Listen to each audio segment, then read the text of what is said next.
Hello, everyone, and welcome to Parallel Universe, the GDQ Hotfix show about community-created content.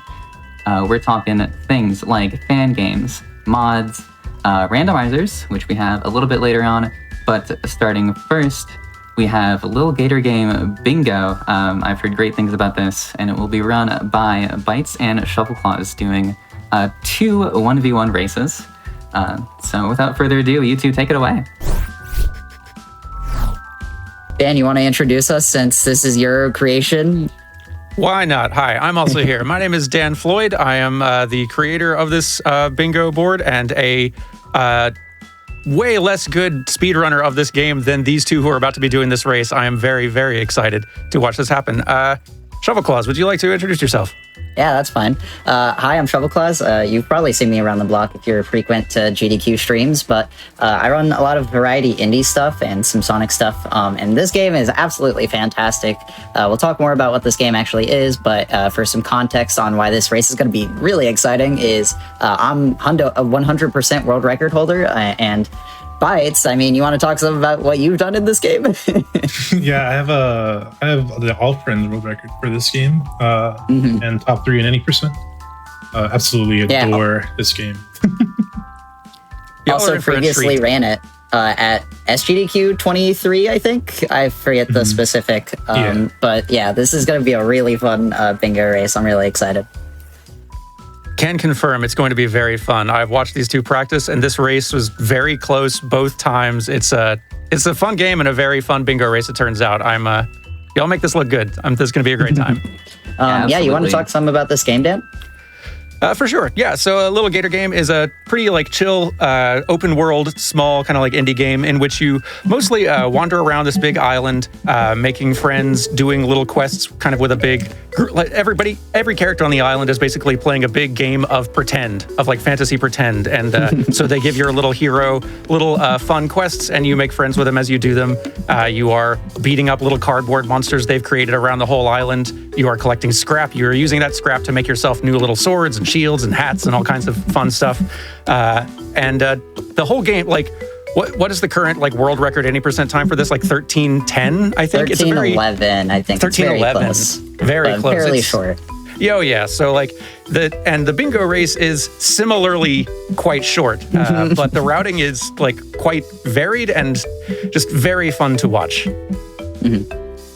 So it's the goals that these runners are going to be prioritizing mostly are going to be a lot of what you're doing in the just vanilla casual play. You'll be wandering around this island, trying to complete specific characters' little friend quests, gathering scrap constantly from the little cardboard monsters and pots and treasure chests and such as they go, and using that scrap to build any specific toys or swords or shields or weird other little tools that they will need to complete other objectives. I will be amazed if this race lasts more than 15 minutes. Yeah, but that's why we're going to play multiple rounds, is because it is a fairly short bingo.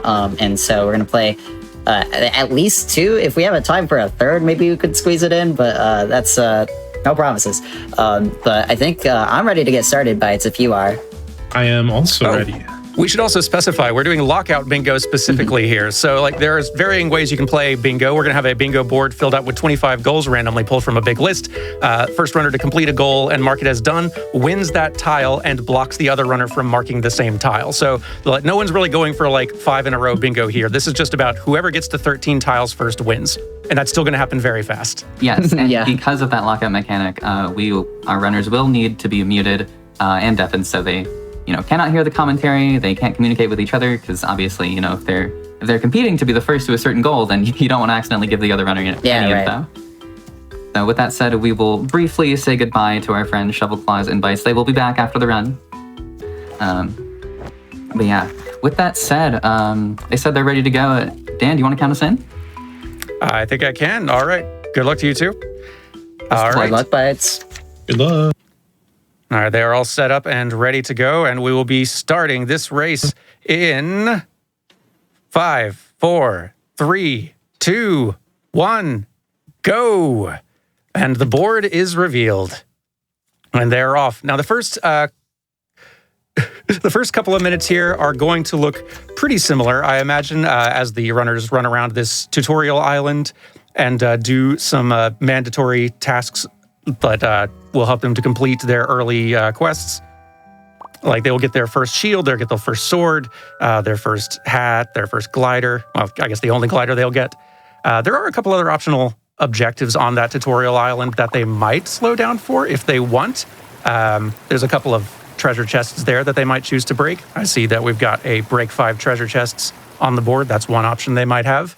Let's see. There's also, looking through the board here, there are a couple of optional friend characters on the tutorial island that they might slow down to grab really quick, because we do have a befriend 35 characters tile on the board as well, which is about 2/3 of the friend quests in the game, which will still go pretty quick, but they will be wanting to prioritize those quick and easy friend quests along the way, just to ensure that if this race does come down to the last tile at the end, which I wouldn't be surprised if that's the last one, they want to not be too far behind the other by the time they both get there. Goals like that are some of my favorite in Speedrun Bingo, where there's something that you have to continue doing and keep track of throughout the rest of your route. That's always fun to see. Absolutely. That's part of what makes this bingo in particular quite fun and especially challenging, is because it's hard to be working on any one objective in Lil Gator Game that is not also moving forward 3 or 4 others a little bit simultaneously. So I feel like the biggest challenge with Lil Gator Game Bingo is just the mental load of keeping track of what all you're doing and making sure to mark a tile done as soon as you do it. Because it is quite easy in the midst of trying to improvise a new route to complete a task and not realize, oh wait, right, I did that one already. It is very easy to get sniped by someone else who completes the task a few seconds later, but gets to the button faster than you. Common theme in Lockout Bingo. Absolutely.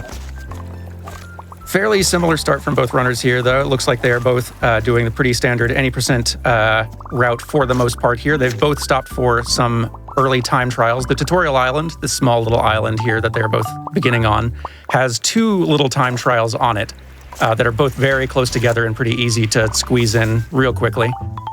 We have at least one, we've got a complete 5 time trials here on this board and a complete 3. So if they can just find one other time trial out on the larger island once they're done here, that'll be one that they could tick off very quickly.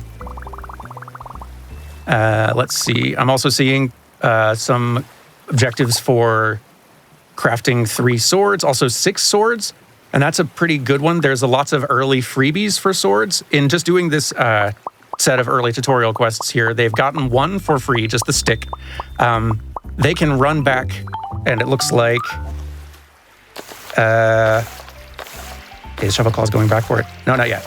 Oh no, Claws is going back for it. Claws already went back to get the second sword, the wooden sword.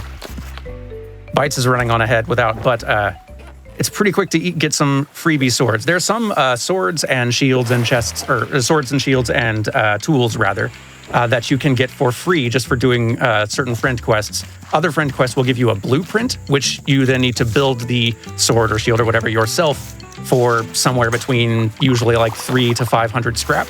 And there's our first point of the board. Bites has got 3 time trials done. Nice and quick. Let's see here. Looks like Bites is now heading toward the prep, the study group prep kids.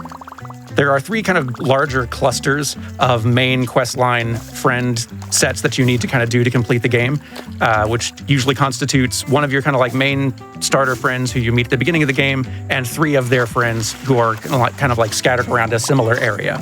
And you need to do those 3 quests for your friends' friends, and then that completes kind of the full set. You have to do all 3 of those sets to complete the base game, or the vanilla game, which our runners obviously here do not have to do, but it is pretty smart to get a lot of those started off. Shovel Claws is starting off the Cool Kids quest over there with Martin, over near the little water park.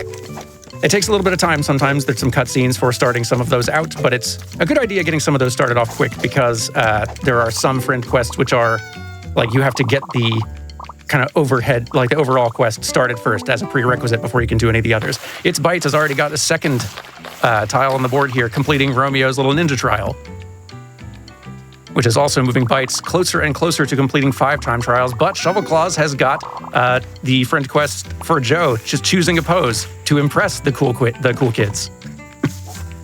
Every one of these friend quests is extremely cute, by the way.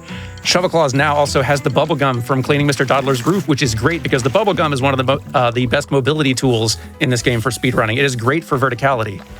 used in specific ways. You can combine your jump with the bubble gum to get an enormous amount of vertical height for very, very little stamina. Speaking of stamina, another thing that our runners are going to have to prioritize on this particular race, I saw here earlier a multiple bracelets task. Oh, all of them. Goodness. Okay. Yeah, they have to get all bracelet upgrades if this run gets toward the end. There are 4 of them in total. You get 1 on the tutorial island. There's 3 points up on the board for Shovel Claws. I told you this goes fast. But the bracelets, after that first one, each require 500 scrap in order to purchase from a character who you can find at 3 different points all around the island.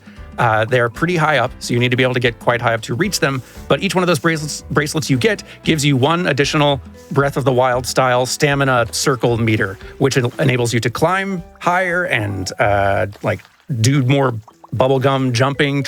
It enables a lot more traversal and mobility tools for you. So the more of them you can get early, the better, but they are quite expensive and get spread around. So they're probably better done interspersed amongst these other goals as the runners go. Claws taking a lead now with 4 points on the board, having just delivered 10 pieces of litter to Roy, which is a good quest to do because there are various little trash bins scattered around. Goodness, Claws getting points on the board fast. There are various trash bins scattered around the island, which once you have started Roy's quest by delivering 10 pieces of litter to him, you can start knocking those trash bins over for collecting even more scrap fairly quickly, which is a great way to get some more scrap in general. And also, Roy, once you've started his quest, you can purchase different shields and swords and such from him for a fairly large amount of scrap, but you got to start the quest to open that shop up. Let's see here. It looks like Its Bites is still working has just completed the quest for Eva shooing the bird. So now it is 5-4 Shovelclaw. Shovelclaw's heading over to get another quick point for doing a flip for Twig. Twig is easily impressed and very excited. Shovelclaws is working on the Prep Kids sort of group quest, Suzanne's specifically, which will get Claws another free sword, the Paleolithic tool. Now also wrapping up Jean's quest. Looks like Its Bites is aiming to get the entire sort of study group set of quests all done, nearly complete there. Shovelclaws looks like they're gathering as many scraps as they possibly can and going for the Tanner quest. For the Tanner quest, you have to break all of the fake pots, but not the real pots. But if you break the real pots, it's fine. Tanner doesn't actually mind, and it actually gets you a bunch more scrap. So there's, for a speedrun especially, some incentive. Ridiculous. We were talking before this, and I think it was you, Dan, who said after the first 3 minutes or so, this starts going incredibly quickly. And yeah, it's very fast. Understatement of the year, honestly. This is awesome. It's so fun to watch happen and watch the board light up this quickly. It is. I am amazed that these runners are able to hold this in their head, that they are able to route and improvise as quickly as they're doing here. Yeah, any given task in this game is so fast to do. There's so much to keep track of. There's 25 different objectives you have to keep in your head with so much going on and so quickly. Having all of that coherent in the brain and still remembering to mark squares is so difficult as someone who has also played, speedrun bingo before. I can't, I may have created this, bingo thing just because no one else had made it for Lil Gator Game yet, but they are executing on this at a level that I can scarcely fathom. But they're tied 7-7 at this point. 5 tiles away from a win for either runner. Both of them are now kind of up in the mountain area, working on friend quests for Avery's drama club friends.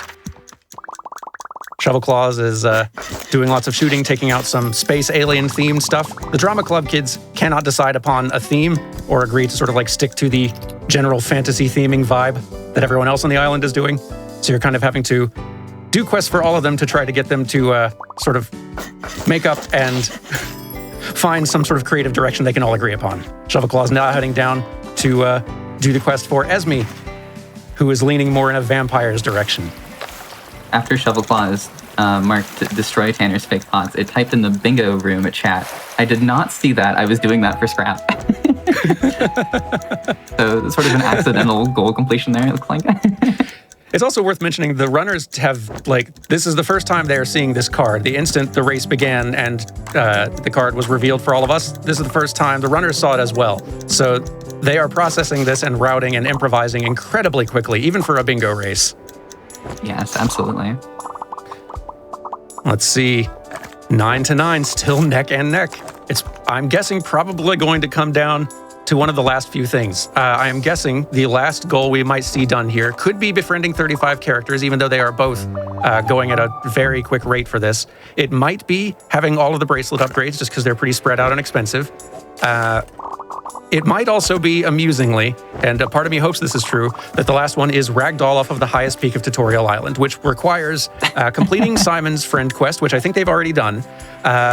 Also requires crafting the ragdoll toy that you get the blueprint for completing that quest, which costs 600 scrap, which is pretty pricey, not the most expensive in the game, but pretty up there, pretty hard to do as early as you can do the quest. And then going back to the tutorial island, scaling all the way to the top of the highest peak, and then ragdolling off of it for the finish. That may not be how this wraps up, but I could see it going that way. It sounds, Let's see. That does sound like it would be a very fun way to end things. In practice, Shovel Claws like, did wrap up a one race in that fashion, and there's something it's like a fireworks show at the end. I very much love it. Anyway, good. Yeah, Bites, meanwhile, has taken the lead, 10-9, Bites' favor currently. Oh, goodness. Bites doing a quest for Flint really quick, getting the bowling bomb. Going for acquiring 6 toys first, I would guess. Shovel Claws is doing some more quick friend quests. This one here for Tiffany and Carol is a pretty high value one in that it gets you 2 friends for 1 quest, which is always quite nice, and also gets you a blueprint for another sword, which that is still one of the tasks on the board here. And it looks like Shovel Claws might have it. If they remember. They might not have actually, they might have got the blueprints for enough, but be just short of the actual quantity. Oh, I think that Its Bites might be going for the ragdoll. Its Bites has just acquired the ragdoll blueprint by completing the quest, has enough scrap. Ragdoll. There it is. Beautiful. Bites with the lead, 11-10. It is still very close, though. Either runner could take this very easily. Yeah, right as that happened, Claws also marked a break 5 treasure. Oh boy, oh boy. So 2 more Bites, points 2 for away Bites, from a win. and Claws 3 away from a win. It looks like Shovel Claw has 2 bracelets currently. Bites, how many does Bites have? 2 as well. Both runners tied on that one.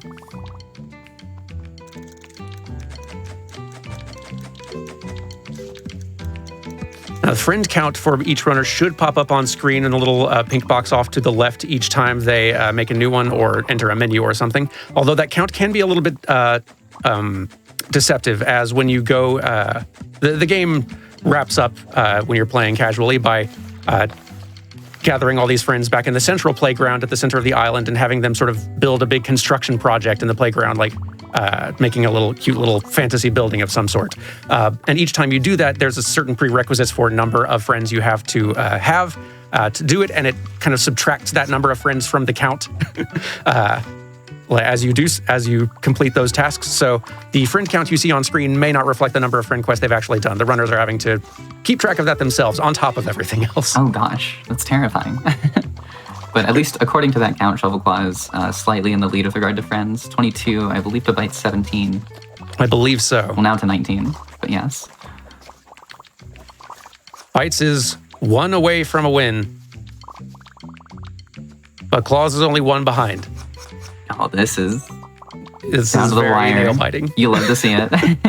Love to see it. Looks like they're both going for friend quests right now. They will both have to go for bracelet upgrades, but I think prioritizing friend quests first makes a lot of sense. Some of these friend quests do give you scrap as a reward. There's plenty of scrap they can also be grabbing as they are running around trying to do these.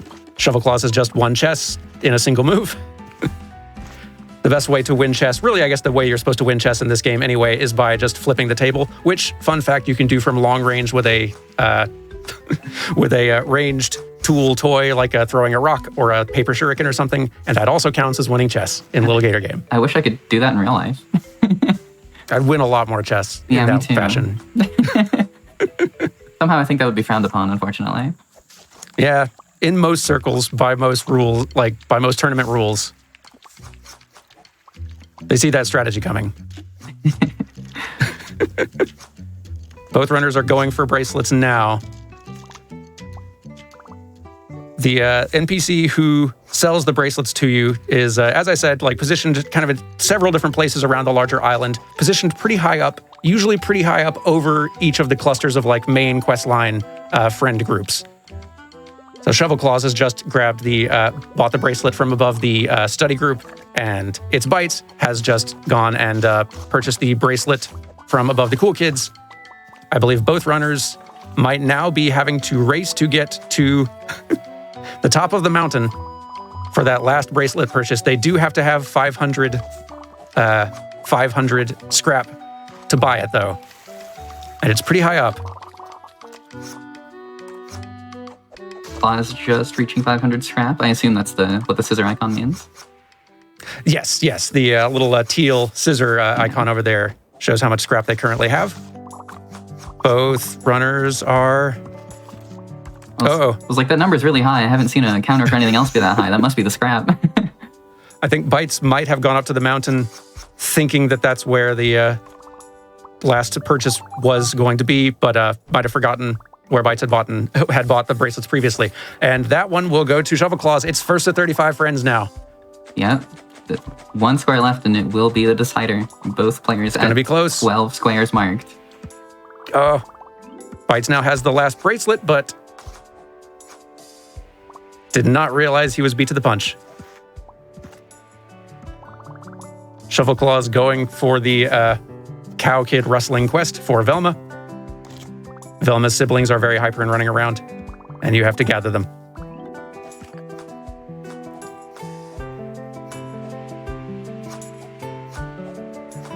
It's Bites going for this little lunch bunch here, which is a very high value quest as it gives you 3 friends at once, and that's enough. That's enough. Bites takes the win. Time. Wow, GG, what a race. What a race. That is absolutely ridiculous. Congratulations, both runners. That was amazing. Yeah, no kidding. Yeah, we can undeafen them so they can talk a bit about how that went. I'm at 27 friends, by the way. I had to do the math after doing the Tom upgrades again. Oh, yeah. How close was the snipe on the last upgrade? As soon as you crossed it out, I looked and it was already marked, like, as soon as I, interacted with it. Oh, really? So it was, one of your last friends? Okay. I went from there to the 3 friends on, the picnic. Right, okay. I needed one more friend, actually. I see.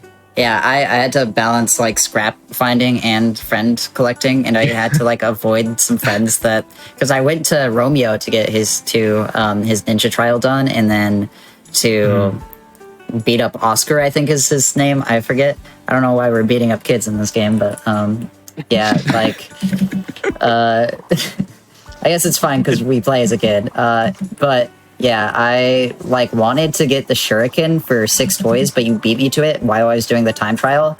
And I was like, I shouldn't spin the scrap because I kind of need it for the stamina bracelet.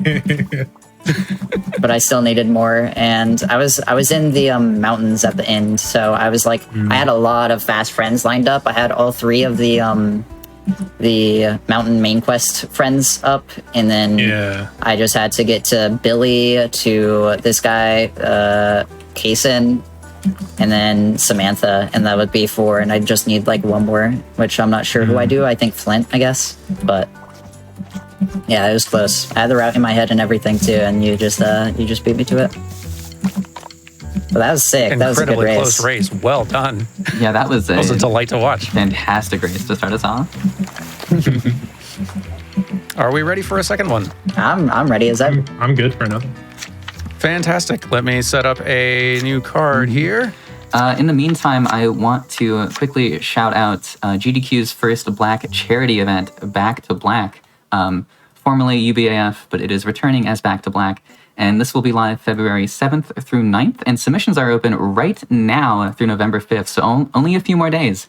Go to submissions.gamesdonequick.com for more info. I'm really happy for that community, and I cannot wait to tune in to that event, and I hope you all feel the same.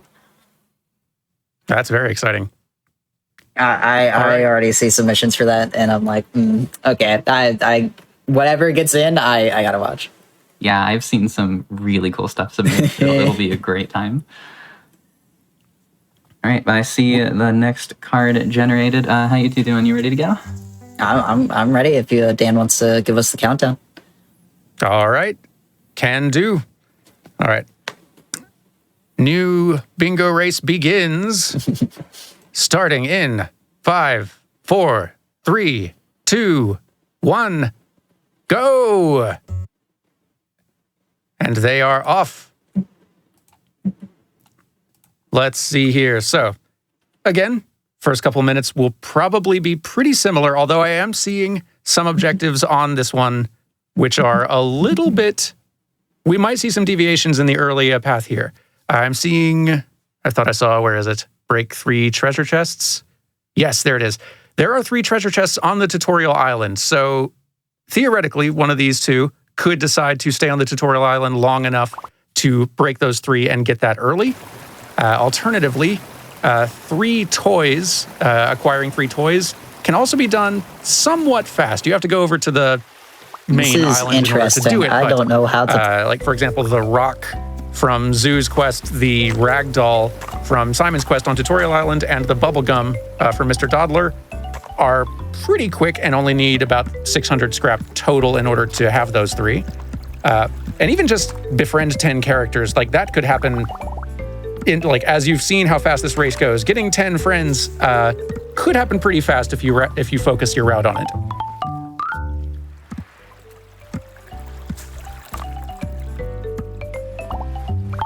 Let's see, similar start so far. I'm also seeing time trials on the board again, so we might, I'm imagining we're going to see both of them do these 2 Tutorial Island time trials here,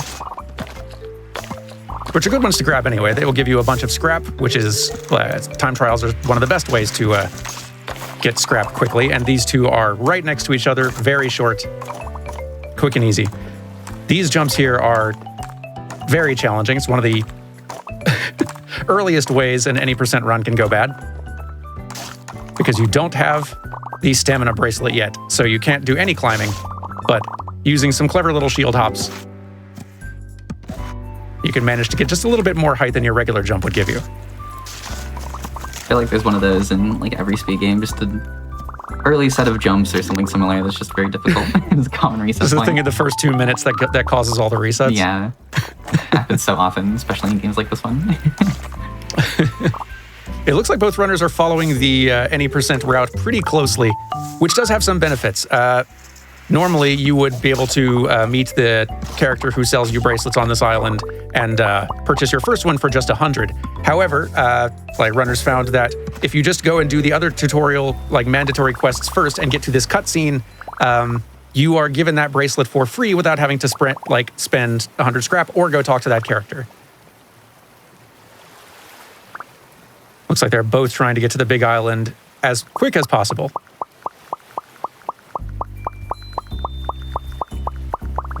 Let's see, what are some other newer... All right, we've got several objectives that are popping up on this board that we didn't see last time around, such as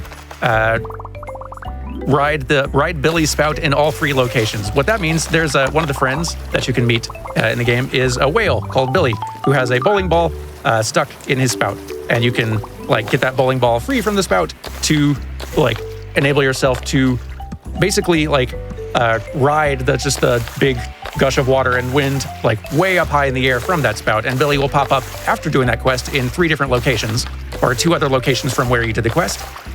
So the runners would have to complete that quest and then go ride the spout in the other places around the island Billy pops up. Those are pretty spread out though, kind of on 3 different corners on the outskirts of the island. I am also seeing climbing the radio tower, which is that's in the center near the playground where all the construction projects happen toward the end.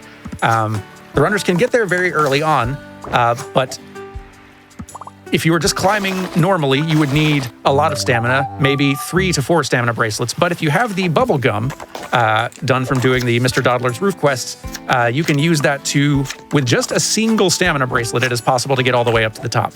With 2 bracelets, it'll be a lot easier. But both runners are now on the board. And chat is asking, Dan, if you have talked about what inspired you to create this category. Sure. So I adore this game. It is probably my favorite comfort food game, and it is the game that finally convinced me to actually try speedrunning myself. It's the only game I've speedrun up to this point, and all of my scores are pretty mid to low on the board, but I enjoy it immensely. And I had been having some fun doing some bingo races with a friend just in some other games, and I noticed that on bingosync.com that there just was no Lil Gator Game card category, and it seemed like a game that'd be good for it. So I decided, heck with it. I just want more excuses to keep running around in this game. I'll throw one together. I did that about a year ago. The one that is currently up on bingosync.com is not the version we're currently running. This version is a slightly updated and improved version that I will submit to bingosync.com later on. But it has, in the hands of much more competent runners, it has proven a blast to watch. I'm very happy with how this has gone so far. I was going to say, you are absolutely correct with your assessment of this would make a good bingo game. It seems like, given how it is a very open world, but tiny contained open world with a lot of objectives scattered pretty evenly all around it. The routing flexibility is pretty wild, but any given task can be done extremely quickly, which also means that runners have to adapt very quickly as they see their opponent beat them to the punch on other objectives. I'd be very curious to know how much of the percent of the time these runners are racing they are spending looking at the board and not the screen.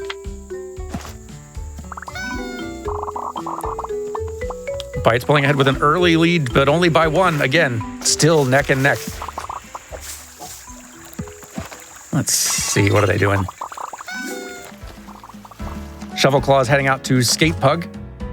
Skate Pug requests a time trial of you. To go up and step on the little time trial button and then destroy 5 little skeleton cardboard monsters.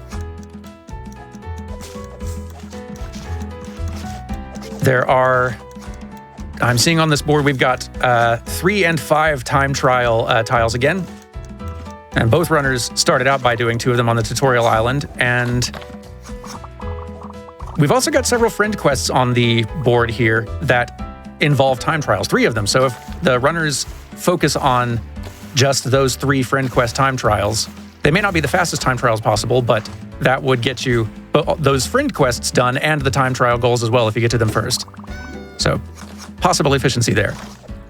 It's Bites working on doing the stuff for the little ninja kids over here again. Shovel Claw headed up to make friends with Tiffany and Carol for some quick scrap.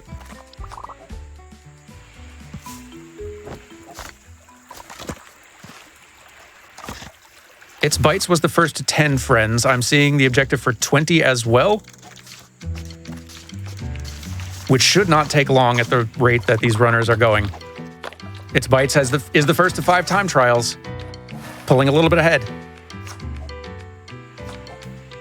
Both have now done the quest for Billy, the whale. So now both runners are also on track to be riding this bout in all 3 locations.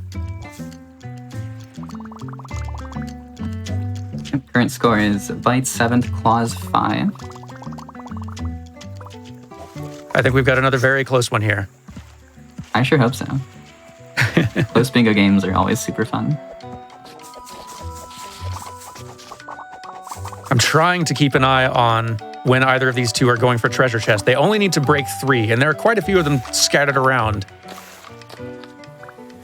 Claws with another point on the board, breaking 5 things with a bug net. Oh boy. Yeah, going back to your earlier point about close races, it's I wouldn't say super common, but it does happen where two runners go for the same route at the beginning, and then one runner just barely beats like the other player to like 5 goals in a row, and it's hard to have a close bingo match from there. So I'm glad that hasn't happened yet. Same, and that's I think another thing that in theory I think also just makes this game particularly good for bingo. If you have a route in mind and you see that one of your first 2 goals on that route gets lit up in like by your opponent, you can very quickly, like, there are at least 3 other objectives that are probably pretty close to where you are that you could shift focus to and pivot immediately and not be that far behind. Yeah, you mentioned during the first game that it's hard to do one goal without making progress in some others, and so I suppose that makes it a lot easier to pivot to a different route.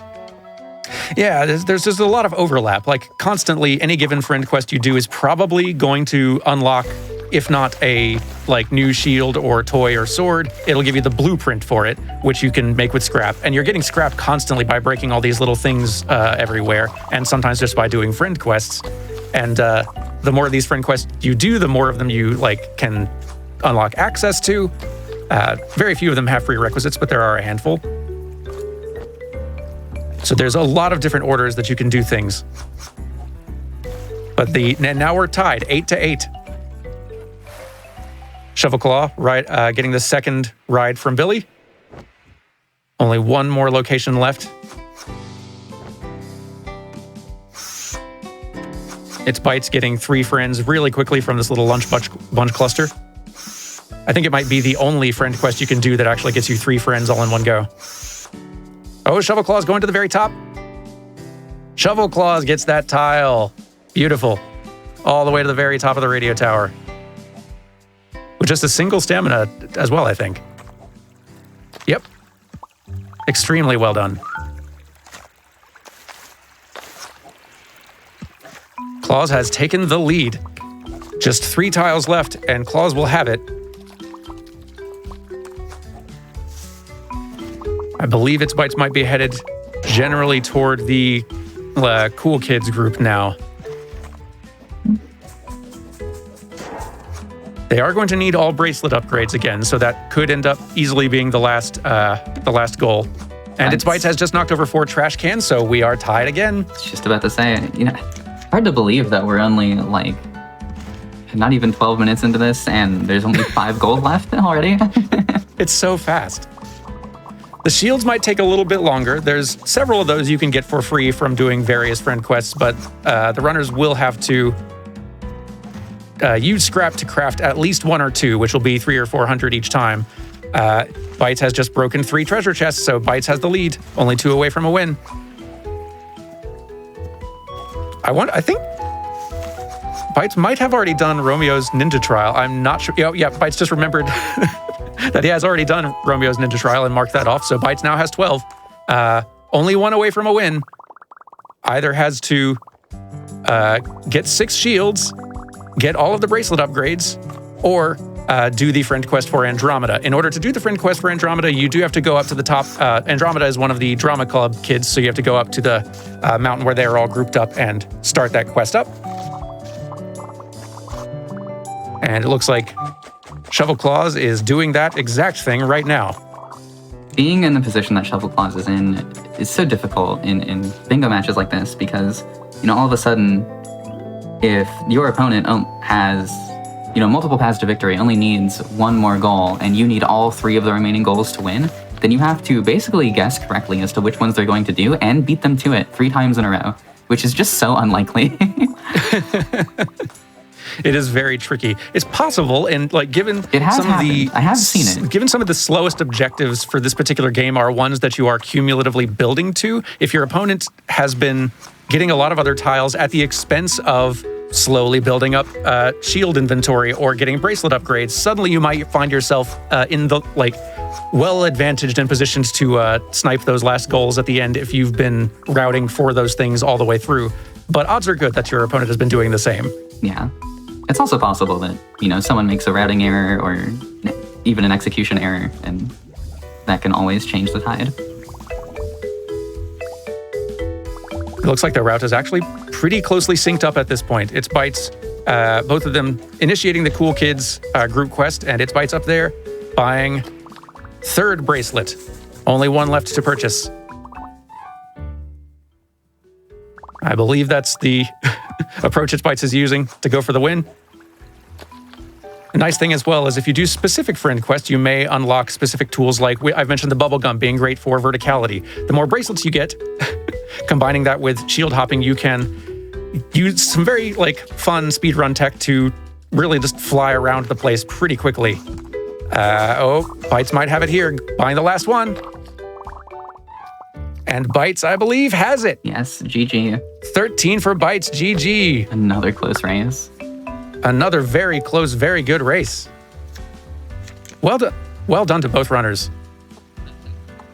Four things. That's crazy. You flip any one of those things, and I think I actually take this. But the very start, I get sniped at Samantha by a single key press. All I had to do was talk to her again, and you click it in the time that I need to. And then I forget what else I got sniped to here. I think I got sniped to. Hold on, let me look.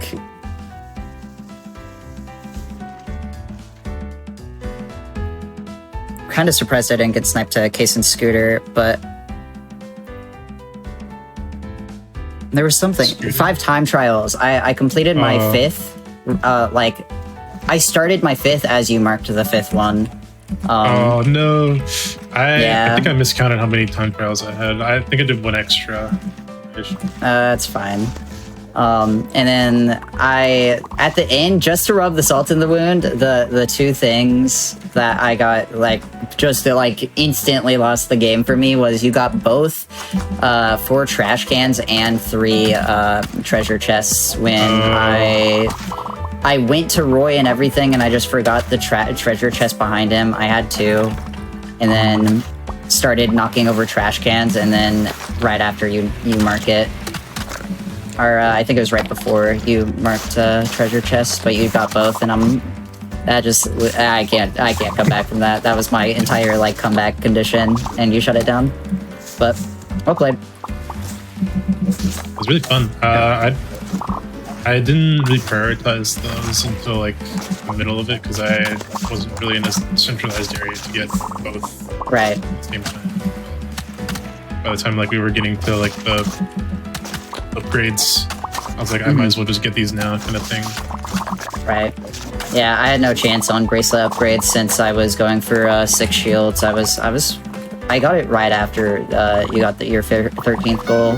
I did Magnolia trying to get a shield for free because I knew scrap would be important going into the end, but then you marked the bracelet upgrades anyway, so it didn't really matter. But Yeah. well played. GG's. So we don't. Absolutely. Both of them were even. We don't fully have time for a 3rd full lockout game, but we do have some time, so. I was thinking, how would y'all feel about doing a 1-line race? That would be fine with me, I think. We haven't done those before, but we could probably do 2 lines, honestly. That's with how quick this game has been going, that's probably acceptable. Yeah, let me set that up. Do you want that to be set up for lockout as well, or just first, anyone can claim anything? Anyone can claim anything. Yeah, that should probably be non-lockout. Otherwise, it's possible that 2 lines never happens. Yeah. That makes a lot of sense. All right. I'll have that set up now. Well, that was quick. Good to begin whenever y'all are. All right, then. Let me restart my save then. Yep. This will be fun. This will be the first one of this format, which I've seen raced. I've never done this. I've only done blackout and lockout, so you're putting me on my toes here, but I'll see. As our runners finish their preparations, I just want to remind everyone that your subs, Prime Gaming subs, gift subs, and bits cheered on the GDQ Twitch channel help support Games on Quick Hotfix. So if you enjoy watching speedruns and speedrun adjacent content, please consider subscribing to the channel to get access to our emotes and chat with other subscribers during our replays. All right, if the runners are ready, we are ready to begin the countdown. I'm ready to go. I'm ready. Fantastic. Good luck to both of you. Starting the game in 5, 4, 3, 2, 1, go! I will be fascinated to see how, what the time is on this Yeah, this will on be this fun. race to completion. So let's see here. Yeah, instead of lockout, we are now doing 2 lines. So the first to get 2 actual bingos, 5 in a row, will win. And it's 2 of them, remember. And this will change the routing quite a bit. I've done my fair share of 2-line bingo races for Monkey Ball, actually. And it's always very fun trying to find... Not only do you want to find 2 very fast lines, but they also should sync up together pretty well. So that you can sort of work on both of them at once. So I'm really interested to see what our runners decide to do here. That does definitely change things. I'm trying to scan this board really quickly to see if there's anything that jumps out at me as being particularly fast. Any task which only involves having to do a single friend's quest will be pretty quick and not have a whole lot of other prerequisites. I will be very surprised if either of them go for acquiring 6 swords or hats or anything, since that can take a certain amount of time. Acquiring 3 of anything is not so bad. Let's see. The line... no, I was about to say the second column's not so bad, but the Antony quest requires kicking off the study group, and the Esme quest involves kicking off the drama club, which would slow both things down a little bit. Putting a note in chat that says, honestly, for a game like this, you want to look for what's not fast, which honestly makes sense, because you can kind of like note the things that are not fast and then avoid them in your routing, which is another thing that I did when I did Monkey Ball Bingo. It's just like, oh, that's, that would take me forever to get, so I'm just going to try to avoid that line entirely, things like that. That makes a lot of sense. So then I imagine then like complete 7 time trials is a very unlikely one, that being like row 2, column 4. What are other ones they would probably wish to avoid here? Befriend 10 characters is not so bad. That one, that could happen just naturally as they're doing the rest. Getting 3 stamina bracelets would be quite expensive and time consuming. I doubt we will see that.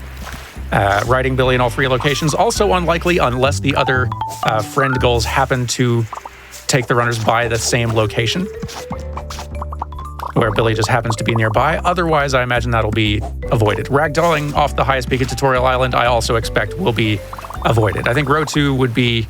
row 2 should be avoided as much as possible. Yeah, I see that. It's like, even with my limited knowledge about this game, I see how that one would be slow.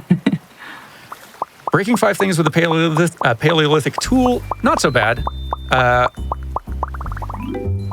And there's no individual thing on column 1 is too bad, but they are spread out, which is like as fast as these races move, that creates a little bit of a problem, especially for this much faster paced race.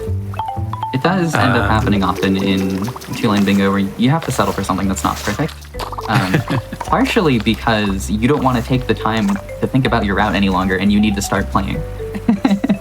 That happens sometimes. It makes a great deal of sense. Yeah. That is what is impressing me most watching these two. Like, I, upon revealing a new board for myself, am like, spend about as long as they will take completing the race just paralyzed in indecision.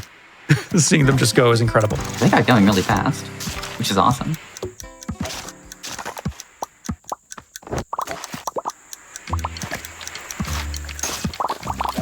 In some ways, it's like both. you can go on. It looks like both of them are generally headed toward the same general region, the kind of like third of the island that is the sort of prep study group club, but they are headed toward different objectives in that area. So I'm curious to see which. Oh, Bites is on the board, having completed 3 time trials. So and fighting waterfall monsters for Penelope. So Bites is going for row 1. Yes. So row 1 in play for Bites. Also potentially column 3, column 5, maybe that upper right to a bottom left diagonal. Was also completing 3 time trials. Column 5 looks like column 5 is a bit of a rough one. So I will be surprised if either runner goes for that. Again, riding the Billy Sprout in 3 locations, rough. 3 stamina bracelets, rough. 6 swords. If you've got to get 6 of anything, swords is one of the better ones, as there's a lot of quests you can do that give you a sword for free without having to spend scrap, but it's still a lot of running around. So not the most likely. But then column 3 also has ragdolling off the highest peak in Tutorial Island, and 6 hats, and 6 toys, which is also rough. There's and not a lot of easy lines. Top right to bottom left diagonal includes 7 time trials, although if they're already completed, maybe that's a little bit more on our players' radar. That's true. 7 time trials. are not too bad. Goodness, Bites moving fast on row 1, though, only having to break 5 things with a paintbrush in order to complete that row there and get a bingo, the first one. Racking my brain and memory, trying to remember who it is that gives you the paintbrush. It is Leland, which is pretty close by. Yeah, cool. I could also be completely wrong. They might not be going for a line that is connected to row 1 at all. Also quite possible. Bites with his first bingo. Row 1, like you mentioned.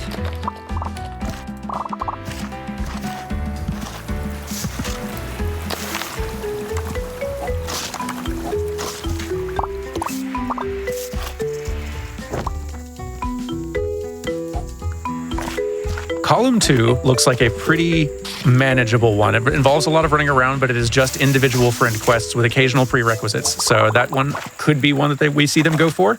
Although now we've got Claws breaking 5 things with a Paleolithic tool. So potential for column 1 or row 2. Probably not row 2, but we'll see. It's Bites currently working on the study group, which has some... which would help clear some things on fetching Gene his sandwich for row 3, column 1. Thinking about Bite strategy, maybe this is intentional, maybe it isn't, but I feel like it's somewhat rare that you see bingo players complete one bingo before they start on another one. Sometimes it's just because you know one line that would be good and you can't decide on a second. Sometimes it just works out that way. That's how you think it would be fastest in your routing. So it might be intentional, it might not be. That makes sense. Claus has got a second one in column 1 here with fetching Gene the sandwich. So we might see Claus also heading for breaking 5 things with a cardboard spear, which would require heading up to the mountain and doing Luis's quest, or destroying this pot's scaring scooter, which is also up on the mountain. So that could be a pretty efficient way to go. And getting the paintbrush would not take them very long either. So that is a very potential option. Bites in the meantime, working on column 2 or potentially top left to bottom right. Oh, possibly, yes. Which has 2, top left to bottom right, has 2 goals involving hat acquisitions, which of all the things that you can acquire, those are the ones, there are very few, if any, that you get for free. You have to spend scrap for all of those, but that would be a good way to efficiently just be able to focus on one kind of task. Shovel Claws heading over to do the quest for Leland, which would get the paintbrush. Chat noting that I think Bites is going for the diagonal. I like seeing diagonal bingos. They're just, I don't know, you don't always think about them. And so when someone does them, it's like, ooh, fancy.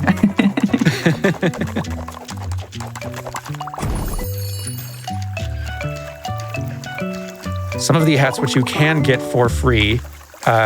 One of them you can get from doing Jada's quest as part of the Cool Kids group, helping to care for a plant, Magnolia. You can also get a free hat from Esme's quest with the Drama Club kids, getting some plastic vampire fangs. Both of those are a little bit time-consuming to do, though, as individual friend quests go. And that is only 2, and the rest you will have to spend scrap for.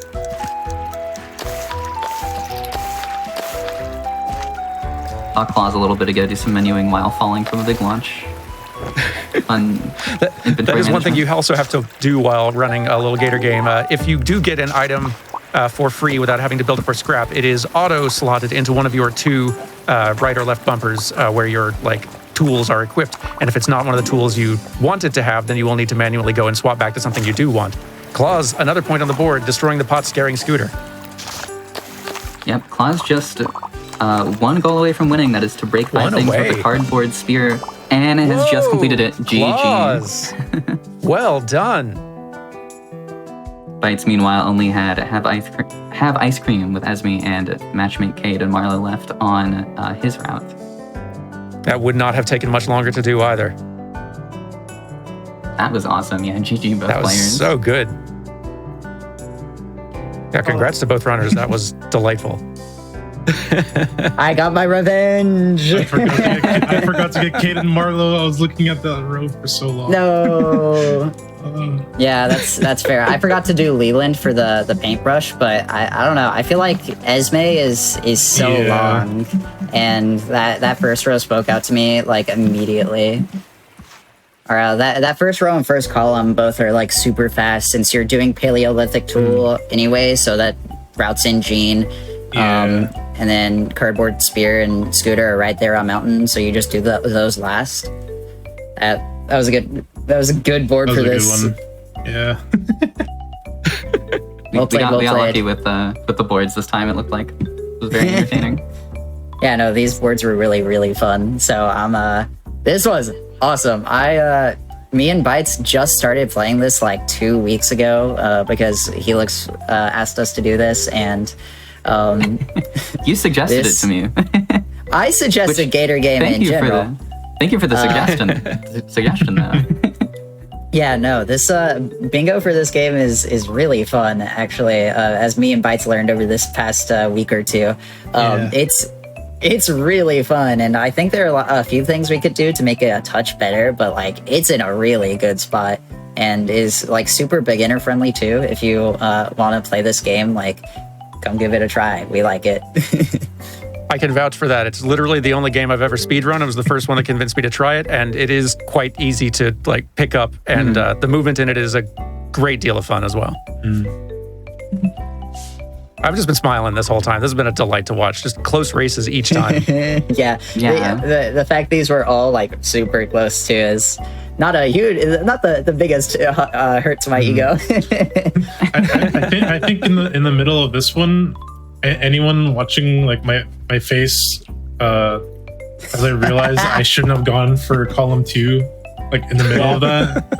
Just says a lot. Yeah, I was looking over the board. It's like I got the first one. Like, oh, you got that one. Yeah, no, I felt that a lot during lockout too. the unbridled rage when I got sniped really showed. But yeah, no, this game's really great. Lots of fun. And we had a lot of fun with it. Yeah, Dan, you did a phenomenal job on commentary, by the way. Chat was complimenting you the entire time. That looked like a lot to keep up with, and you did a fantastic job. Congrats. Thank you very much. I had a great time. Becoming commentary master because of this game. That makes 2 of us now. Seriously, it's a job to keep up with this game in general. So, thank you, Dan, for really is agreeing to come on to commentate this, especially with bingo. I feel like it's probably a lot harder than just any percent. So, I really appreciate it. Kind of reached out on like a Hail Mary, and it worked out. And I'm glad to hear that you enjoyed it and also it went well. Yeah. Oh, thank you so much for inviting me. I'm thrilled to get to take part in this. I love getting to watch this game run, I had a great time here, and I'm also just really grateful that it's gotten me actually thinking about this Lil Gator Game bingo again, like in the ways that we can be improving it and making it better. So yeah, I'm thrilled. Thank you so much for being on. Thank you. Thank you all. Any shout outs from any of y'all before we wrap up here? Dan, you want to plug your tiny little YouTube channel that fairly niche, fairly indie?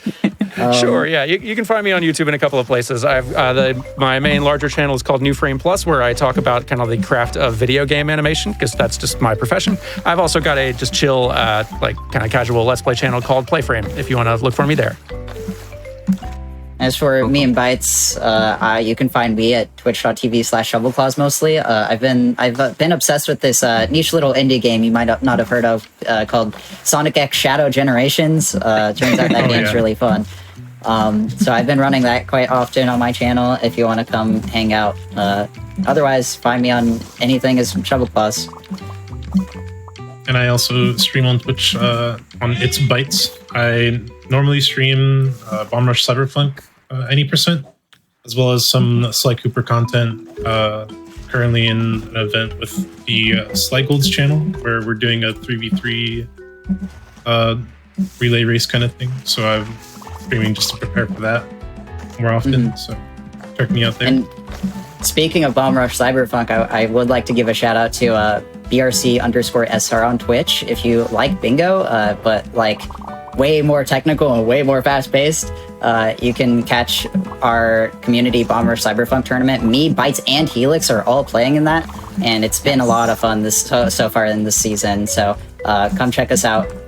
All three of us have put a lot of work into that, so would be much appreciated if you enjoy Bingo, especially. Big badge. If you enjoyed watching this bingo, you will enjoy Bomber Cyberpunk Bingo. Absolutely. Confirmed. The crossover there is like kind of heavy.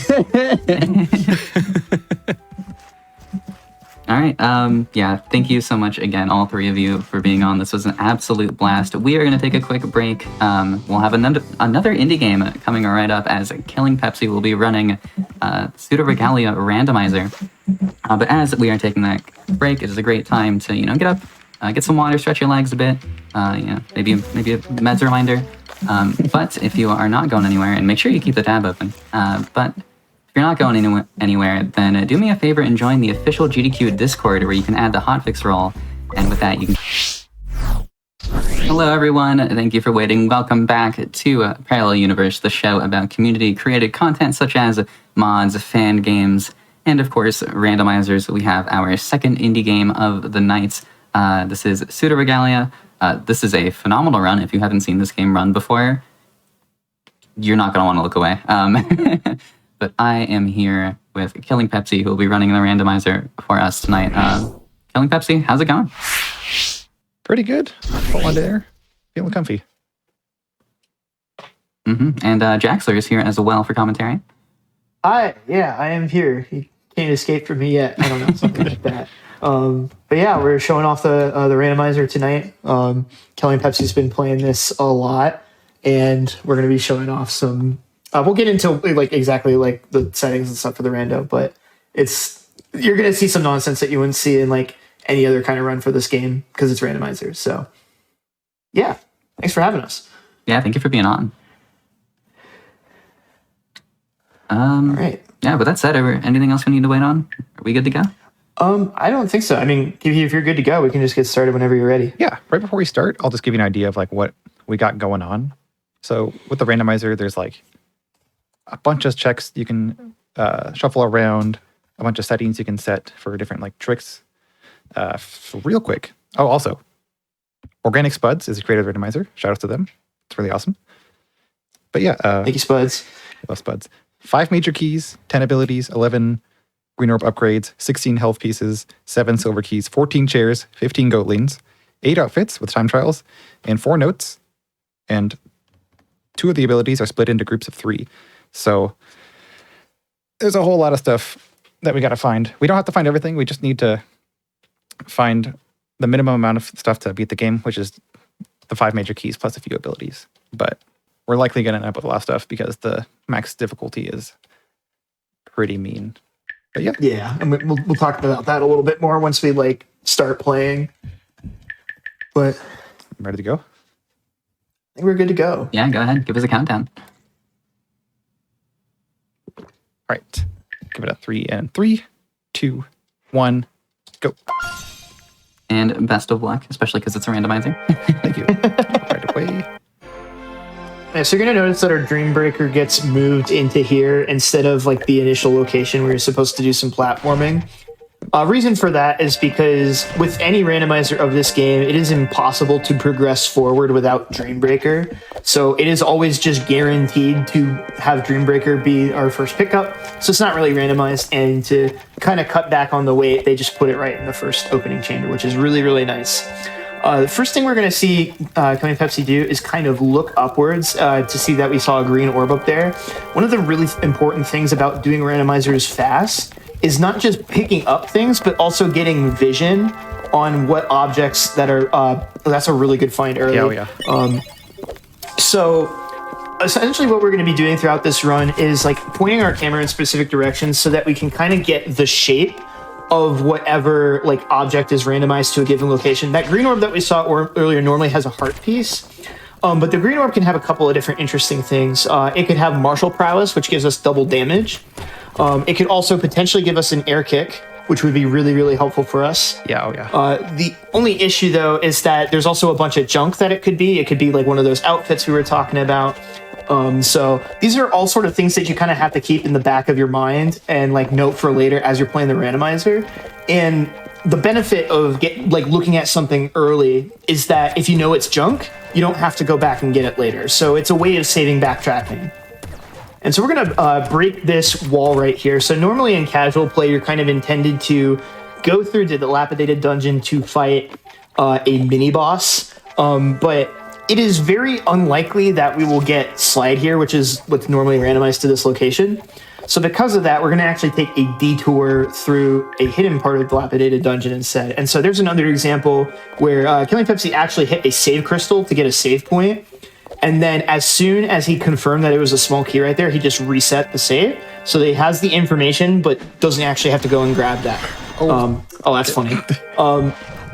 So we're going to see something right here called a gainer. A gainer is a backflip that sends you forward. And in that situation right there, a backflip that sends you forward actually gets you more height than your standard jump, which allows you to sequence break essentially backwards through the area called the underbelly. And it's going to allow us to have access to a bunch of item locations that don't require any abilities. So pretty much every randomizer playthrough starts out pretty similar unless you get super lucky and like start with like a slide or some wall clings. Yeah. And so pretty much the start of this route, it's going to be pretty straightforward. We're going to be looking through this wall here. This is another exploit that we're going to be continuously doing, where if you put Sybil next to a wall and either jump or move side to side, you can actually see through the wall. And that's another way that we can get vision on later item locations so that we can potentially avoid not even backtracking, even just having to go there in the first place. Yeah, I didn't see so anything I don't actually know what you saw there. I completely missed that one. I'm looking for like two, like the house in the far away place. Yeah, there's like two checks I'm looking for there, and they were both not glowing. I still might check. So both probably, didn't seem like anything important. Yeah, so we're taking a bit of a shortcut back here. This is normally where Ascendant Light, which is one of the major abilities, is. Unfortunately, only a heart piece here. But by going through this way, we're going to, and going backwards, we're going to be able to access a heart piece location, which has another check for us. And it's going to set us up to just make our way backwards through Underbelly, which is what we want to do. All right, so did another setup for a gainer right there. And that's actually the way that you're supposed to be able to go backwards here. And then a funny thing to note with this fight is you actually have to go and like open the door or like have the arena doors close on you. Because if you activate the fight and kill this knight before getting the doors to open, you can just soft block and you'll never be allowed to on the leave. sword. What a bully. Yeah, he's being a bit persnickety. They do one heart per hit, so I don't want to risk that. Okay, sweet. I'm surprised you went for the kill there. Hit that save crystal, please. Yep, of course. Thank you. All right, and we'll see if we get like the Omega speed boost here. There's a really sick swag strat you can do where you can jump off of this and maintain the momentum into an ultra. Okay, Clear Mind. Yeah, so Clear Mind, what that does is if you get all three of them, you get an extra bar of your soul meter, which we don't really have any use for at the moment. So a little bit unlucky at the start here, but again, there's like a ton of checks. And with the settings that Killing Pepsi has enabled, there are a lot more item checks to get than you would normally have before like getting any abilities and stuff like that. Because we have like Goatling locations, which are these little guys that either say nonsense or give you little hints along the way, and a couple of scraps of paper that have like lore information on them. And those some of those also don't really require anything. Do they? I don't even think you can read them at all. I might be wrong. Maybe. I thought they did. I guess I haven't been trying hard enough. Yeah, but even if we don't get anything, we're going to get a lot of information here along the way. We see a heart piece over in the distance, so we don't have to grab that. Yeah. Same with the small key in the back, and then Killing Pepsi's going to look through here to see what is inside the reward. So it sounds like nothing in there. Those pink crystals were added as a part of the most recent update called the map patch. In addition to the map being added to the game, it also added a bunch of time trial mini games in different sections of the map that unlock unlockable costumes. And so there's a chance we might get some of those because they're in the randomization pool. I usually do a few of them, at least. Yeah, because they're fun. Could check over there, but we'll do some shenanigans later. It's also good to get this lever out of the way, too. And we'll get vision on one of the scraps of paper up there, I believe. Yep. It's just heart pieces all the way down. Yeah. Also, yeah. And so our next stop... Yeah, sorry. Outfits are not junk. I agree. You said junk, and that is not true. Yeah. That's totally fair. They add flavor. They have flavor, but they don't let us get anywhere new, unfortunately. So something Killing Pepsi is going to do here is step on that platform and then jump into the death pit in order to checkpoint warp up to the top of the bridge. And this will allow us to get to the top side of Empty Bailey, which will not only get us visual info on 2 checks, the one at the bell tower as well as just the smaller tower, which I think is a small key. And then let's see what that is. That's a green orb. That's good info to have. And then we have access to 1 check for free here. This is normally where... Oh, it's a goatling. Tragic. Okay. But that's normally where one of the golden keys is. And you need all 5 golden keys to reach the final boss. It's actually possible to just get there with a single jump, but unfortunately no such luck. But we still have a bunch of stuff we can go check here. There's a couple of things in Sansa Keep we can check. We have a couple of checks in Castle Sansa proper. There's also the heart piece right there. I think you can get vision on. But check. Okay.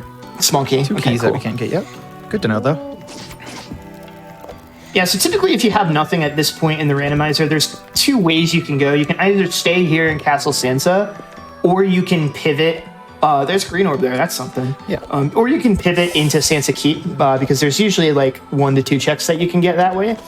But what we're going to opt to do here is hit this lever, skipping a puzzle. We're going to go ahead and see what that green orb is, because it could be something good, like a martial prowess. Oh, yeah. If it's a kick, that's huge. Oh, okay. Well, we got an outfit. Let's go. Heck yeah. There's going to be 1 check that we can grab real quick here, and a couple of things we can get vision on here in the library. Again, we're trying to reduce backtracking as much as possible, so any information we can get is super helpful. Yeah, it is a shame there's only 1 check here, because it does make it pretty slow to do, but yeah, we can at least supplement with checking some other stuff. Okay. Oh, there's an air kick. Okay, nice. So I'm going to do a time trial then. Yeah, so this is a little bit tough to do with just 1 aerial resource, but if there's anyone to have, it's an air kick. So I think you should be able to get up there, right? That's like the big question mark. Mouse was not on screen. I say that. I don't remember, actually. If you can get to the crystal, you're like good. But that's the question. But additionally, we're going to look through here and see what is on. So one of the settings that we have... Okay, so we can go for this. Cool. One of the settings that we have enabled for this randomizer is something called split kicks, which... Normally, the way that you get wall kicks in this game is you get 3 as a major upgrade in this library area where Killing Pepsi just looked. And then you get an additional 1 as an unlockable. I believe in the locked key door in Underbelly. Yeah. And so something Killing Pepsi is doing here to try to get to all of these with just 1 air kick is something called a reverse wall kick. Normally the way wall kicks work is whichever direction your foot pokes into the wall, it'll send you off in the opposite direction pretty much. I embarrassed myself. You're good. Okay, that was close. Wow. I will say, doing that with just an air kick is really hard. You have to do that in the 50-second time limit. But going back to the reverse air kick, the reverse wall kicks, if you do a wall kick such that you are moving towards the wall, but your foot is pointed away from it, it sends you straight up into the air. And that's what Killing Pepsi is doing to be able to do some of this stuff. Okay. And we got another air kick out of that. So that was actually, that was super worth. Okay, there's something a little... I'll try it like 2 times. Yeah, so... I can't do it, but... Yeah, just be careful not to spend your key here, because that would be really bad. So it is possible to get on top of this door frame. I think it might be a little bit better if you did like revert. Oh, there you go. No, I'll just shut up. You know what you're doing. Supposedly I do. That does not look good. This is really hard, by the way. There we go. Getting the ledge grab's the tricky part, and then we grab the ledge up here. If you know how to use your air kicks, it really allows you to do some nasty stuff in this game. I'll try that room on the way out. Are you able to get through here with 2 wall kicks? Oh, right, these checks. Yeah. Okay, I forgot. I was like... Okay. Yeah, so not only do we get professionalism here and a small key. The small key is really nice for flexibility reasons, but we also get a vision. We get a bit of vision on, I believe, a chair in here. Let's go look over here. Which is a green orb. Okay, noted. Yeah. I've tried very hard to get through that room with like just 2 kicks and like maybe 1 cling. It's awful. It sucks. I could try that room there over too. I'm not gonna. It's probably not super efficient to go grab No. at this point, because we still have a couple of checks that we haven't picked up that require no upgrades to get. So it's probably super worth to go grab those and see if they have anything valuable for us. Yeah, we have a gold mine in like the castle hallways over here that we've not done yet. Yeah, because now with those 2 air kicks, we can grab the small key that's by indignation, which is really good. Can't go up there yet. Just a shame. I can check through the door here. Okay, that's a major item. That's a really good find. Okay. So I'm checking like the crystals. I should, explain that. So when we beat the crystal, we get a outfit, but since it's randomized, it could be anything. Oh, baby, Queen Gem. That's huge. Yeah, if it's one of the 4 notes though, it'll always be there on screen to see. So I'm gonna go back. Yeah, okay. So that's our wall cling. So now we can wall run. That opens up a lot more of the game for us. I'll just check it. And is also going to allow us to have a lot more movement. But one of our settings in here is split wall cling as well. My favorite. Ooh. Yeah, this is probably my favorite costume too. This is the one that you get for doing the Tower Remains time trial in casual play, which I would argue is probably the hardest. Yeah, I'd say so. Yeah, Pepsi, you were right. The costumes are not junk. You can also, it might be tough, but you might be able to go get Pilgrimage now. Or oh wait, what am I even talking about? Just go to library. Why am I pretending like I know what a good idea is right here? I mostly play full gold randomizer because I haven't played enough with Map Patch, but Yeah, a lot less settings. So wall clings are split up as well, but normally with the way that wall cling works in vanilla gameplay is you get 6 charges of the wall cling.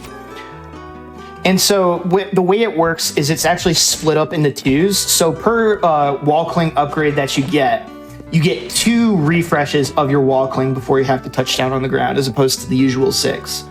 And so now we can definitely make our way through this piece of heart room. Is she worth? Oh, let's go. Say hey, Bill. That's a chair. Just go back across like this. Yeah, you can just do this. It's great. What? Well, unfortunately, there was nothing there. Honestly, it though. might be worth this. It might be worth to spend the small key. I will hit the save and check. Oh yeah, that's right. I forgot you. It is nice we have that luxury of hitting. We don't need more than, I think, I'm trying to think, 3 or 4 keys. I like, that's all we really need. Yeah, and something you can do as well is you can make use of. Oh, almost. I'll go for a different one. Yeah, doing this room. We're doing this room essentially backwards, and doing it backwards with like only a couple of resources is pretty tough. There we go. Yeah, and like, just like a normal speedrun for this game, every room I could have like 20 different strategies, honestly, to get through it. Yeah. Depending on And this the is a situation. really cool seed too, because you don't normally get to see early Cling Gem seeds very often. So something we'll do a lot is our Cling Gem movement is a lot faster than our grounded walk speed. And so something that we'll be doing is we'll actually be like wall clinging and then bunny hopping off the floor and stuff Get these one. in order to get a little bit faster speed. All right, check this out. We don't even have to do this. This is purely for swag at this point. Actually, no, it won't work. I came backwards. Oh, right, because this is Map Patch. Yeah. What a shame. Yeah. So you could quit and reload here, but we did manage to get a full extra heart container And a here. key. And a key, yeah. Early keys I will generally not like skip over unless they're, Yeah. like way too slow. In the full gold randomizer, they had a bit less value, I would say, because you can just like see through every key, like almost every key door and know. But now that the professionalism key door like has the challenge that you have to go do, you get less information out of that, and so it's generally better to be stricter with your small key usage. Definitely did not just tap my sensitivity on my mouse. Wow, so fast. Okay, we're good. Okay, good. This one's a pretty good spend though, because you get 2 checks for the price of 1 small key, so it ends up being pretty worth on another freaking chair. Tragic. That's so sad. If this The green is... Okay, no. Chivalry. Another one of my favorite outfits, but unfortunately not worth the key. Sorry. If it was like the aspect of comfiness, I forget whichever one is the sweater, I would have made you keep it. But Sleepy times, I think. sleepy times, yeah. Aspect of comfiness. All right, so now I think we're gonna go probably get pilgrimage next. You probably are able to get there with what you have. I don't remember what that one is, actually. Is that the on top of the thingy? In the big room? Yeah, with like in the really big room. Yeah, right there. Yeah. Real quick. You can also just get vision on it at the very least. Yeah, I'm gonna do 2 checks over here. Actually, yeah. This is cool. There's literally 3 different paths that I can go right now that all about amount at the same time. Yeah. That's not gonna work. The big thing that we're kind of looking for at this point are obviously we need those 5 major keys in order to complete the seed, but we also really want to see slide as well, because getting slide would enable us to. I think that clears. Nice, good save. Not worth. Tragic. Getting slide allows us to have like access to the fastest form of like on-demand horizontal movement. So that's another big thing. Slide also locks like a bunch of stuff. Yeah, especially early on. Here's one of our notes. I could go that Tragic. way. I'm gonna. You're gonna double back for pilgrimage. Yeah, and the bubble girl room. I don't know what it's called. The name of the, Oh, that that's mod. right. There is there's a goatling in there. Yeah, isn't and there? it takes you back through. So I can get back to that point anyways. So I can. Because that's keep that way, which has a bunch of checks right away. Doesn't look like anything. I don't see it up there. Anything up there at the moment. How do I want to approach this? I think 2 reverses gets you up there. So that's a Oh, it small is key. So If I do this, it will be the last small key I will go for. Okay, we're gonna. yeah, it's really tricky. Like not having more than like What? 2 charges of walkling. It makes it really tough. Right. That should be good. Nice. Oh, there's a major item. Holy crap. Okay, and I can get back up to go through that door. That's my next goal over there. Is that door on the left? I will. Yeah, you learn so much about this game's movement by playing the rando because there's just so many different ways you can do things with your toolkit. Oh, there's our slide. Okay. Okay, well, we're going. We're going Oh, wow. everywhere. That's the mark of a good- Probably. Sorry, continue. No, you're good. That's probably Sphere 0 too, which is funny. Okay, so our movement is supercharged now. So you're going to see a lot of these crazy backflips. Those are called slide ultras. And so what Killing Pepsi is doing is essentially jump canceling the slide and then performing one of those gainer jumps that we talked about, like right at the very start of the run. And it allows us to carry the speed from the jump canceled slide into a gainer. It's worth noting that these were actually nerfed on this current patch of the game to give you less height until you unlock the slide jump, which is called Solar Wind. But even in their nerfed state, they are still very, very powerful. And, you know, there's other tech that we can make use of with the slide as well that we'll cover when it becomes relevant. You were saying there's so many ways to do things, and that's the mark of a good randomizer. Oh, yeah. Yeah. Let's see. I'm gonna. Probably grab map now. Is map randomized? Yep. There's also like 5 checks around it, which is nice. Like look at that. Oh, my goodness. I know, right? Well, there's Sunsetter. Nice. We can go pretty much anywhere now. Yeah. So we're pretty much. Oh, we got sweater. Okay. Right, I lied. for the This might fans. be my favorite outfit for the fans, Good. for the for the people. It's pretty much fitting. It's getting with- cold out. We need it. Yeah, it's great. Sorry. It's just perfect. Please continue. No, you're good. So we're at pretty much a point, like Pepsi said, where we can pretty much go wherever we want to. With the combination of slide as well as that Sunsetter pickup is actually a really underrated pickup, but not for the reason you would probably expect. So now we're kind of just at a point where we are hunting for major keys at this point. And so we're going to go ahead and do probably by far like the fastest time trial. Oh yeah. And then we can do a platform slide cancel right there. So, there's 1 of 5. Easy, Pete. off to a good start. So it's worth noting that with the slide, you can interrupt the slide animation by sliding off of a platform. And generally, the way your slide works is that you have the most amount of speed at the start of the slide animation, and then it decays over time. And so what we can do is cancel the early part of the animation off of a ledge, which then allows us to keep all that extra slide speed. Nice. And so now we're going to be heading up this way. I believe you are heading towards Santa Keep, Yes. if I'm not mistaken. So now at this point, Killing Pepsi is kind of focusing what's called check density, where we're going to the locations that have like the most of available item locations so that we have much higher likelihood of actually finding what we're looking for. There's another major key in Sphere Zero, which is, this seed is kind of absurd, but Yeah, slightly slow start, but it's really pick it up now. To check here. yeah. So Santa Keep is kind of a really big central hub here. We can get vision on that green orb. It's your call if you want it. I can't get out though. Oh yeah, that's right. That's right. 2 goats. Okay. 2 goats. In the meantime, I just want to remind everyone that you can go to gamesdonequick.com/hotfix to check out our Season 3 schedule and check out the schedule for an in-depth look at the runs on in the near future, including a special Zelda event this weekend. I gotta check. And so we're going to check a couple more things here. Getting Sunsetter is really nice here because now we can... I think that is a major item. It is, but a major ability. It's debating. probably low value at this point since we have Slide already. If it's like...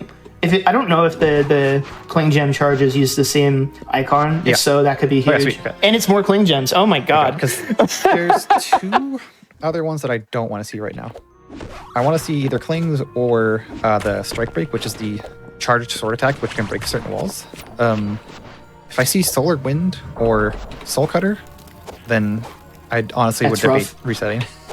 Yeah. Let's check this. So it's worth noting as well that a lot of the upgrades in this game, like we've seen it a bit with the air kicks as well as the wall clings, is that they're what's called progressive upgrades, meaning that upgrades relating to the same kind of ability or mechanic are all kind of bundled in together, and so you can get them in any order, and it will progress in a certain way. So, for example, our weapon has 3 checks associated with it that are progressive. So you have your base weapon, your strike break, and then your soul cutter, and those are treated as progressive upgrades.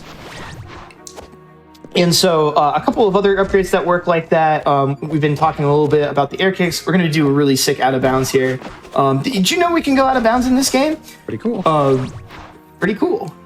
And so this is, I believe, going to let us get to the major key next. And there's also a chair check on the way.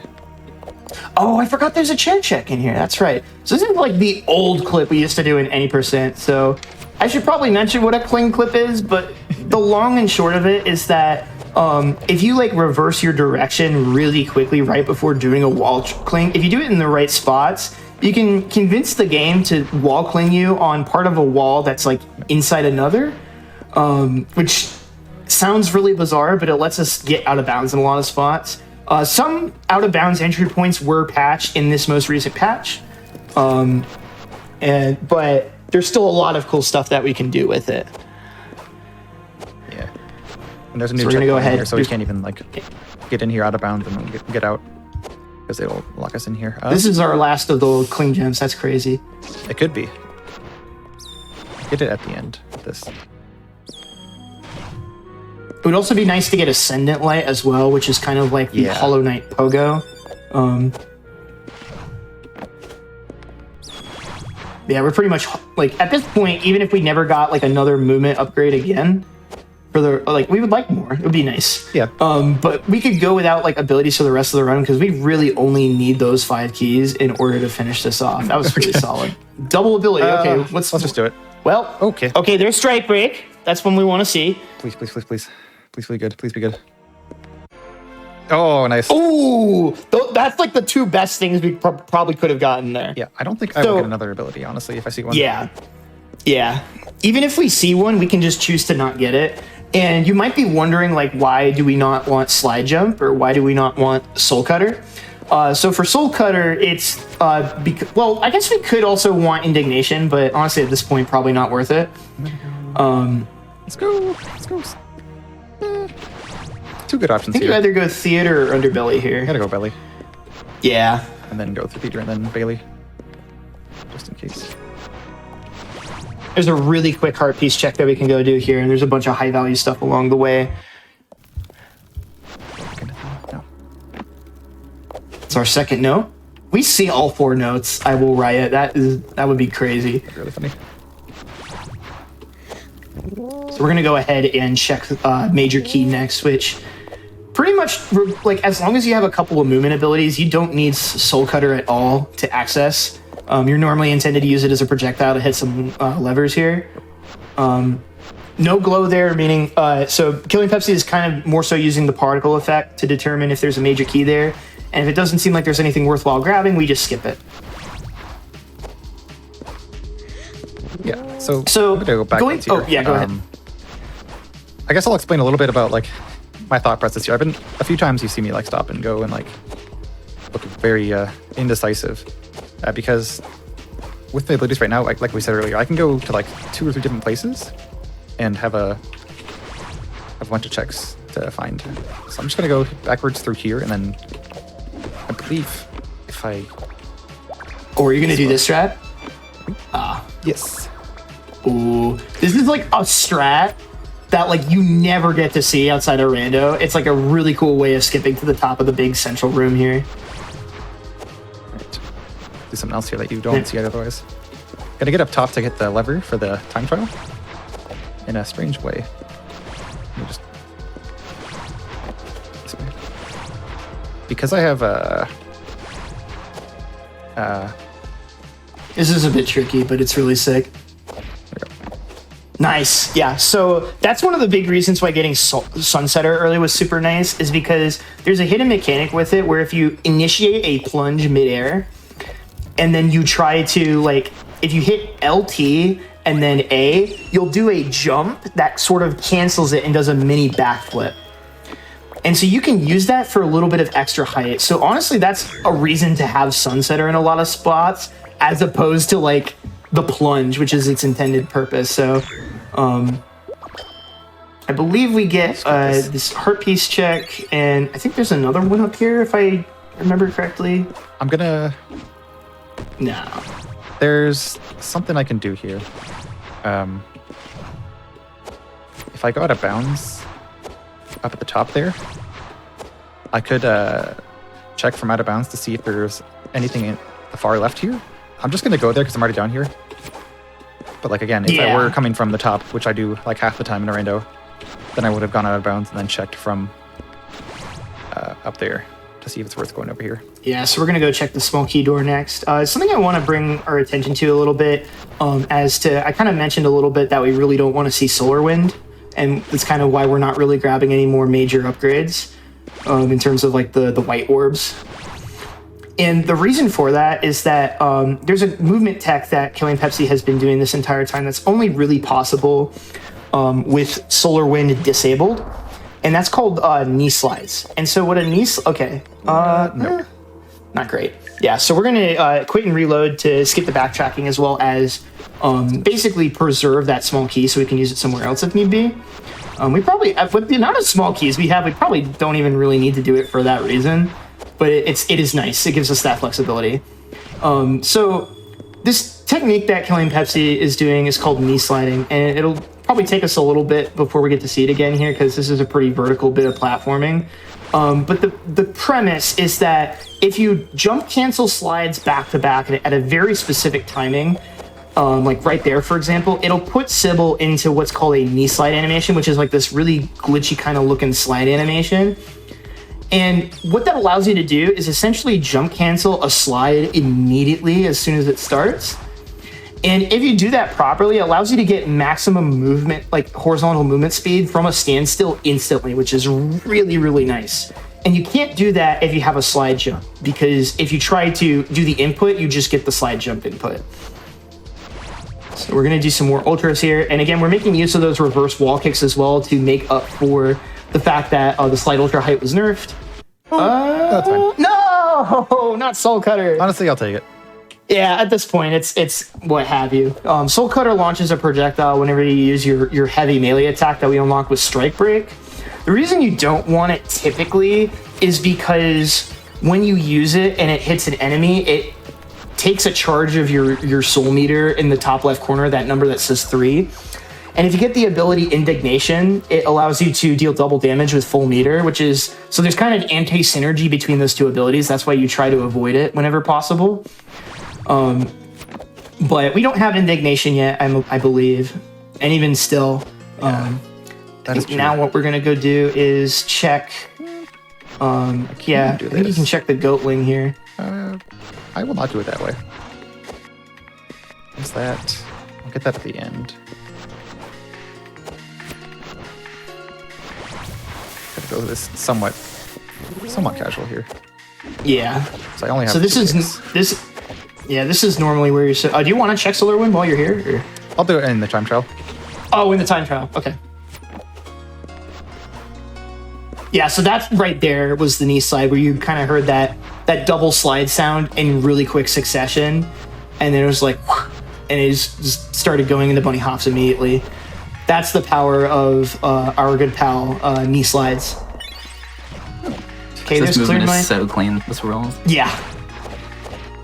It's so fun to execute too. It's so great. All right, now we're going into the time trial. This one's also pretty tricky just because this is a big area, and the game really kind of demands that you master the movement in order to like at least get through these, in a reasonable manner. I do have Yeah, the so having option those to- extra clings right there allows us to really abuse something called wall cling regrabs. If you do wall clings into a 90-degree corner, you can regrab the same wall that you just clinged off of, and that's really useful. Nice. Another air kick's a really nice good thing to have. So we're at 3 of 4 air kicks, I believe. Yeah. And every air kick that we grab is going to allow us to just have a little bit more flexibility and height gain as well because of yeah, so like right there, for example, it actually just came in super clutch. Yeah. Should be fun. Yeah, I'm good. Little detour here and there, but should make it. The time limit on this one's pretty relaxed. It is pretty long, but you have plenty of time to do it.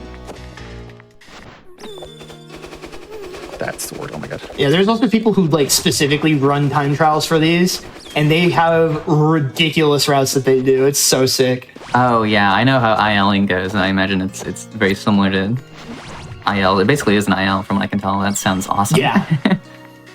Chair, let's go. Chair. And then there's one more thing we can check, which is a hitting Goatling who's just like, shut up, go away. It's a hay bale. Tragic. That's fine. Overall, not too bad. It's nice to have this all cleared out early, so I don't have to worry about it. Yeah. I'm gonna go backwards to theater now. Yeah, we're gonna go into theater now. This is like most people's favorite part of the entire game. And it's not hard to see why. It's just got a great soundtrack to it, as well as like, it's probably the most difficult part of the game platforming wise.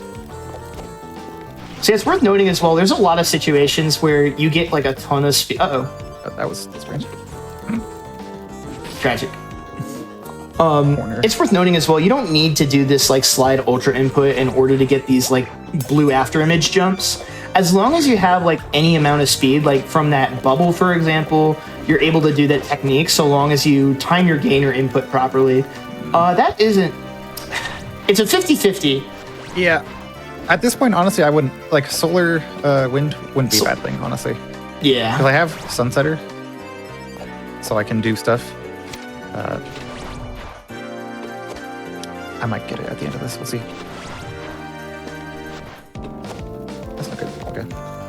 Nice save. I'm surprised, not only that you lived that, but without the ledge grab. That was crazy. I thought I was going to die. Gonna be real. That was a really good audible there. Death Ward, dude. If I had Solar Wind, I would be able to jump all the way across that gap to that next one, but I just cannot make it with what I have right now.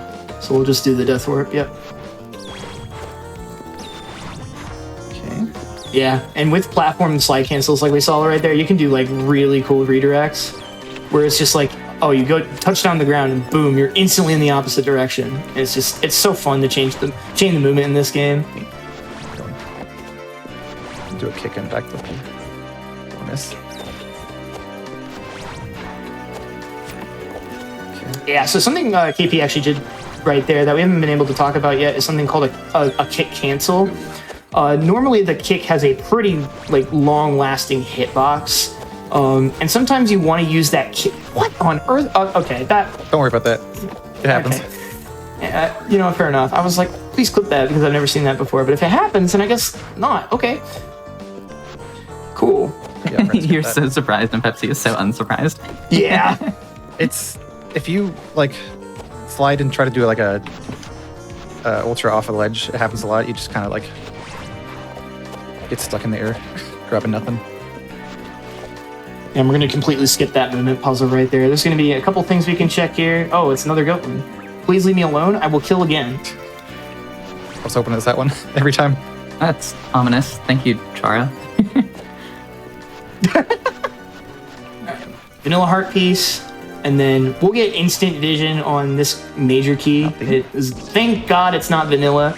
But there's a lot of stuff in theater that we get to check, especially because of the harder settings with like the more item locations.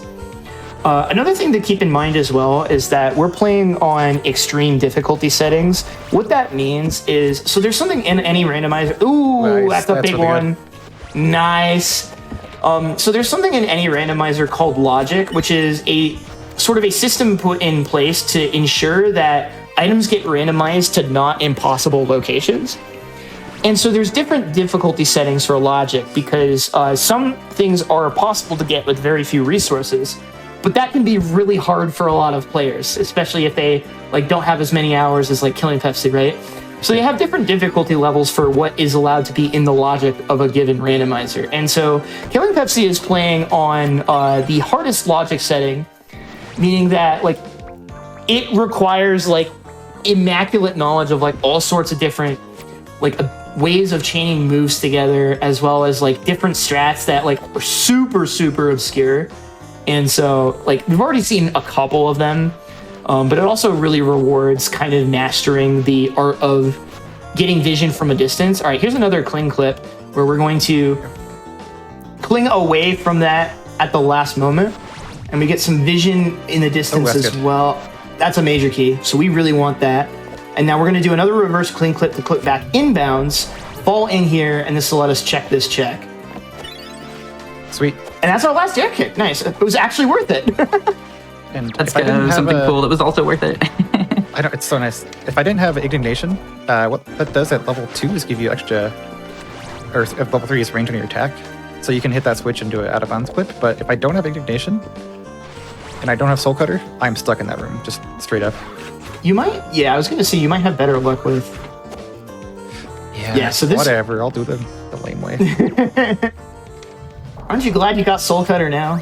Yeah. I mean, no, but and you can't even go back anyway. Okay, so you can do bonk clip I can. Let's do without. This is like front runner for one of the hardest tricks in the game.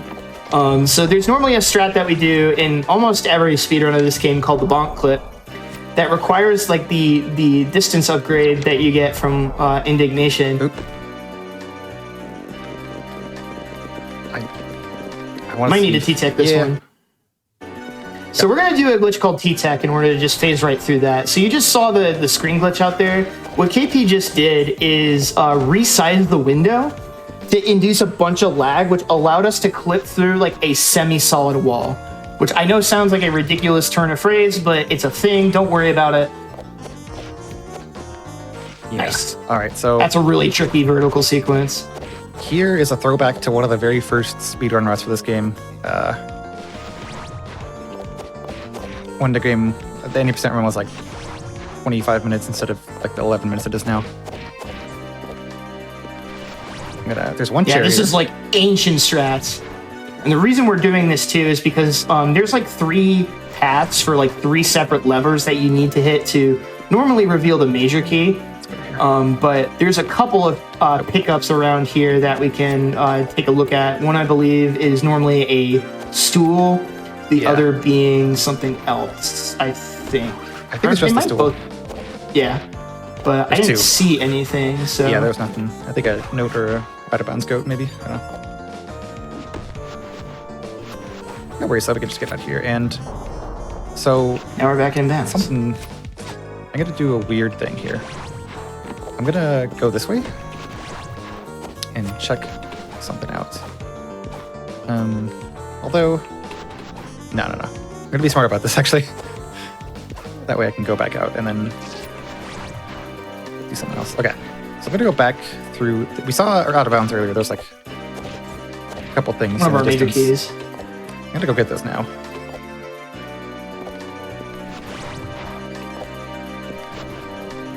I have 4 cleans. Remember, I have 4 cleans. Okay. Yeah, you're good. That's like one of the scariest rooms in the game because it's so easy to just get absolutely axed and then you just feel bad about everything. Oh, and there's your that was a risk. Indig. Okay. Okay, so now that means we don't have to go back to the first room in theater. We won the 50-50. Love to see it. Yeah, so that's once we get to the final boss, as long as we have our meter filled up, that will give us double damage. So when combined with the martial prowess we got, that's quad damage. So that's really, really good. So I think we're at 3 out of 5 major keys before we can safely make our way to the final boss. Yeah, we're at 3. And we'll see what this is here. I believe it's a goat wing. It is a goat wing. Hey, buddy. Are you cheating? It's so funny playing the randomizer because every now and then you'll just see this little guy standing in a spot you weren't expecting. It's just like, oh, hey. It's very entertaining. You look so confused. Yeah, so we're going to do our backtrack through Dilapidated Dungeon now. There's a couple of things that we couldn't get because we didn't have slide. So we'll go ahead and... There's something in here. Oh, wait, the time trial, that's right. Yeah, time trial, and I was like- think there might have been the green orb of that thingy at the start, the little alcove. Can't remember. I think you, like, have everything major from... Oh, well, you got an empathy, okay. I guess it makes sense to look for, like... In case it's, like, the last clear mind. Oh, wait, we have all the clear I minds. did, yeah, What am I that's- talking? Which is wild. Yeah, that's doesn't always happen. In fact, it almost never does. To be real. Yeah, so whenever we do a time trial and you see like blue orbs as well as the red, it just means that you have to do it in a certain order, as opposed to like the free roaming ones, like the one in Empty Bailey, for example, where it's not so much. Okay, let's go. Oh, very worth. Very Okay, worth. so we're only one major key out from being able to complete the seed, which is pretty wild. Wait, isn't it in theater? You got the one in theater. Did I? Oh, I did. Right, Yeah. right. Brains. Yeah, there's nothing there for us anymore. What camera? Just put it down. Leave my mouse. So I'm gonna go check where you initially get slide. Right after that, there's like a few like little overhangs you have to use slide to get underneath. There's a couple checks there, and they're pretty far away in the randomizer. You usually don't get those till like the very end, if you even go there at all. Honestly. Yeah. And at that point, if we don't find what we need, it's pretty likely that we just go to Tower Remains at this point and just wing it on that. Simply because the way that, because of the fact that we're playing on Split Walk. Oh, that's just the last one. Okay. That is just the last one. Oh my gosh. Dang. Sweet. This was a jet seed. Holy crap. you know- It's worth noting that, like, this way. the estimate is an hour and a half, and that's often just because, like, if you don't get your slide early, it can take a lot longer to get around the map. But the combo of getting slide early and just, like, a little bit of luck of the draw, but also just, like, the keys were all in really nice spots, too. Only like one time trial too, which is nice. Yeah. Although I think that time trial we did in library ended up being like super critical for that extra wall kick that we got. Yeah, oh yeah. That was like so peak. So, yeah, I haven't. Yeah, got so the now we're timer, just so I going to don't know see where a we're at. masterclass in movement just the rest of the way through here. Yeah, the end of a random run here is always really cool because you get the 5th key and you're like, oh, okay, I have to get to the end now. Like, how do I get to the end fast? Like, because the game's so well connected, you have a lot of choices. I'm gonna go the path that allows me to end up right near tower at the end.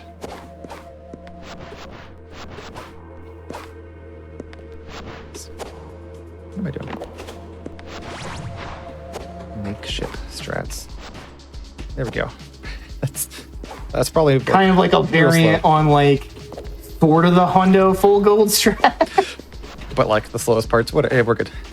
Yeah. Got the keys. No worries. So if we didn't get like that lucky and find like both of our last major keys in Dilapidated Dungeon Revisit, it probably would have ended up we probably would have just gone to Tower Remains anyway, because we're playing split wall clings as well. There would be 3 checks in Tower Remains instead of the usual 1 where wall cling is. And then there's also the major key at the top of Tower Remains in vanilla, as well as the new time trial that's in there. So there would have been like another 5 checks that we could have gotten all in pretty quick succession, had we not gotten that lucky. But now now we're actually seeing Tower Remains, which you normally do at the start of a speedrun. Yeah. We're going to be doing an ultra off of here into a bop off of the torch right there. That's going to allow us to slide ultra up to here. And now we get to do one of my favorite slide ultras, which is the one That works. off the edge, good save. That was really scuffed, but you saved it. I don't want to do the time trial just for fun, but 2 goatlings. we'll see. I mean, you're doing great on estimates. If you really want to, you've got time. Honestly, go for it. Okay. Let me just. Okay, I forgot. In map update, that path is really, really annoying to do. Yeah, if you want to do anything extra, I promise you have time. You want to know where you're at on the timer right now? Yes, actually. You're at 47:40. Oh no. Okay. You're really ahead. And I'm not saying that as a bad thing. It's just, that's how ridiculous the seed has been. Yeah. But like that's why I'm Yeah. like, if there's any like just cool stuff you want to show off, please do. Take us on a journey if you want. yeah, this is like also by far like the hardest to do fast, as well as just generally hardest time trial mission. Just because like they're all in really tricky spots, and the movement that you have to do to get between them all is really tough. So we get the one in the middle, then we get the one on this side. We're gonna ultra up here, turn the corner. Just like watch how this all just flows together. And there's that backflip we were talking about that the solar wind gives you. That just gives us the little bit of extra height that we need. Is there a time trial that I didn't do? I don't think there is. You did Castle Sansa. Yeah, I did. I think I did all of them. You did all of the time trials. That's crazy. And it was Pilgrimage. What a great reward. Thank you so much, Pilgrimage. Oh, that was. Oh. How did I not get that? Good save though. I will actually go to the end now, though. No more galloping. Okay. Eventually, I'll get to the end. I will warn you all as well, though, because of just the fact that we're so loaded up in terms of like upgrades, final boss is going to die very, very quickly. Especially once we recharge our soul meter in the top left to get that damage buff from Indig. Okay, I almost did bad. Almost did a bad. Yeah. Sometimes this cutscene will just cause you to lose all vision and you like float around, and it's really weird. So we're just gonna watch the cutscene for safety. It's a reset. You straight up, even if you reset the from last save in the menu, you have to close the game and start back up. Really? I think so, right? No, I restarted from save and fixed it. True, but I didn't have to save. That's the thing. Oh, that okay. Well, that's true. All right, so this is the princess fight. We're gonna start off the fight by charging up our strike break, and then we're gonna attempt to get 2 hits in here. And that's part of the reason why you really don't you prefer not to have. Oh Lord! So if you go for the early hits, it causes her AI to break for the next couple attacks, and it can do really funky things like that. And so our main loop is going to be trying to squeeze in these jump heavy attacks so that the soul cutter attack goes over her head. And then if we have level 4 indignation, then we'll shoot the projectile if we just have meter to burn. All right, so that sound effect means that we're at halfway. That's a good attack to get. That's good too. Just actually get a hit. Almost. It's Get ready on 2 hits time away, soon. honestly. Oh, that's time. Time. Nice. That's pretty fast. That was a very, very fast seed. That was ridiculous. For max difficulty, that was absurd. Yeah, on average, they're a little over an hour, especially You the late almost slides. halved your estimate. All right. My bad. No, it's all good. That was great. Yeah, that I'm was gonna- incredible. So you sent me the spoiler lot before we started this. I'm just curious to see where the last clean gem was. I'm gonna try and take a look real quick. If it was theater, oh my god. Oh, that is right.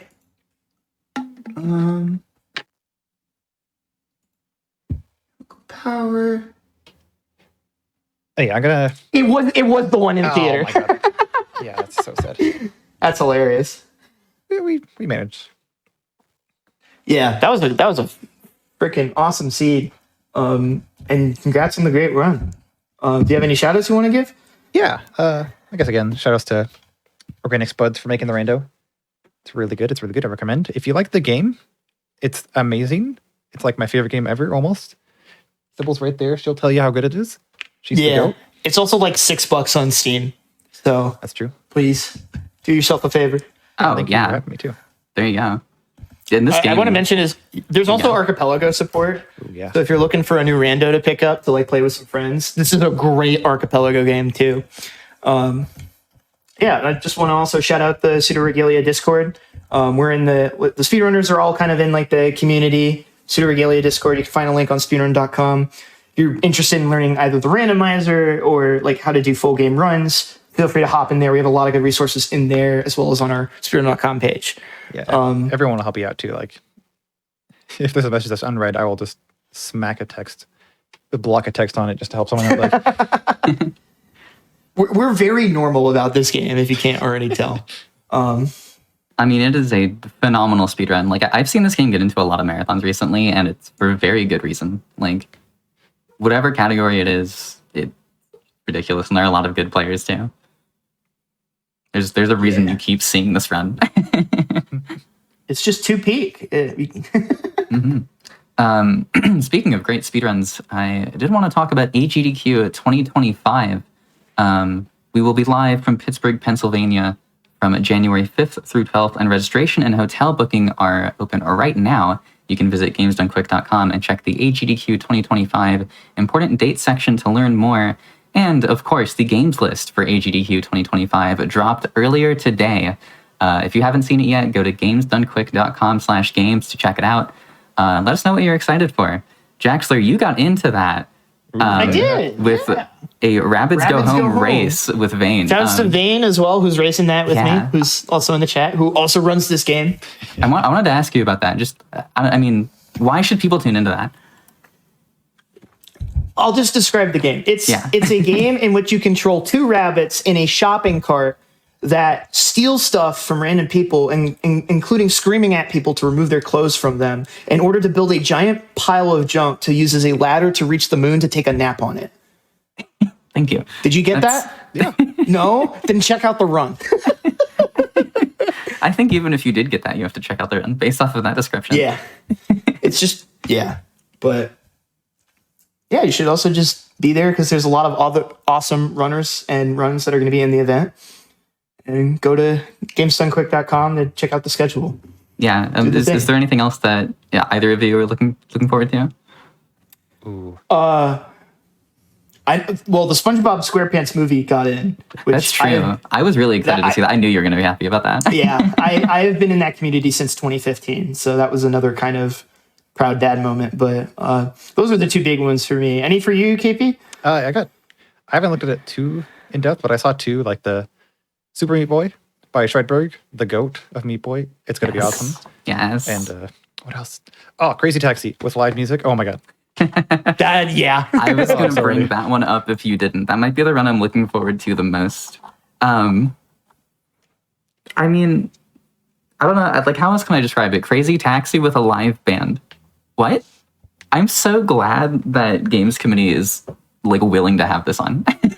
Yeah. That makes me so happy, actually. Also, I'm gonna plug my run. I got in with Super Monkey Ball, Banana Rumble, the newest Monkey Ball game, which is also a race, actually. Jackson and I both part of races. Yeah, the incredible games list, I think. We're so back. We're so back. We're so back. Some are saying this. Many are saying this. Also, the awful block looks like it's going to be a great time as always. Superman 64. Yeah. Yeah. Among others. Yeah. It's peak. I can't even words. I can't even English. It's okay. Look what you've done to me, Helix.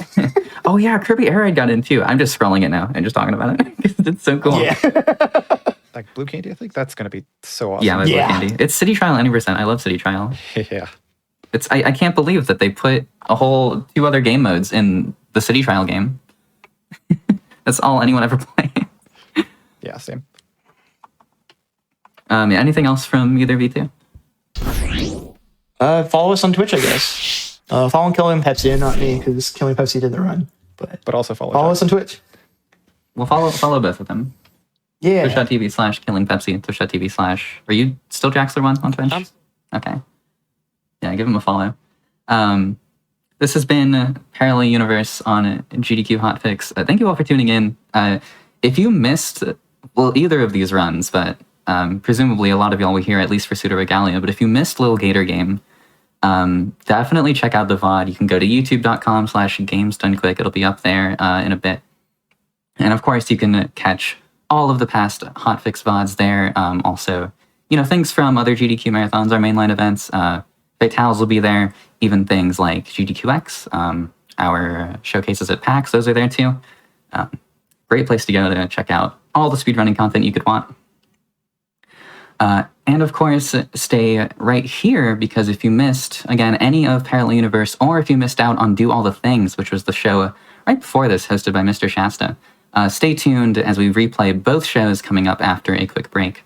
Also, you can tune in this weekend at 1 p.m. Eastern for Oops All Zelda, a massive Zelda event. I have taken a peek at that schedule, and if you are a Zelda fan, or even if you aren't a Zelda fan, you're going to want to tune in. There's a lot of really cool stuff on that schedule. And as a reminder, for Saturday's show, we will be live using Eastern Daylight Time, and we fall back overnight, at least for those of you participating in that. Just a reminder, we are moving our clocks back 1 hour on Sunday morning, I believe. So we're getting 2 a.m. too.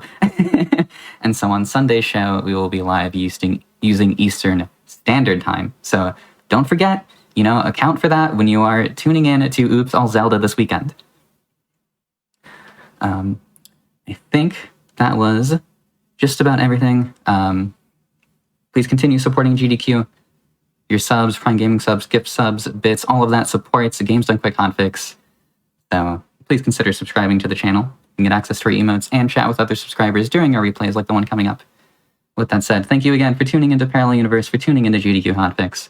I have been Helix. I will continue to be Helix after this, but I have been Helix. And I will see you all next time.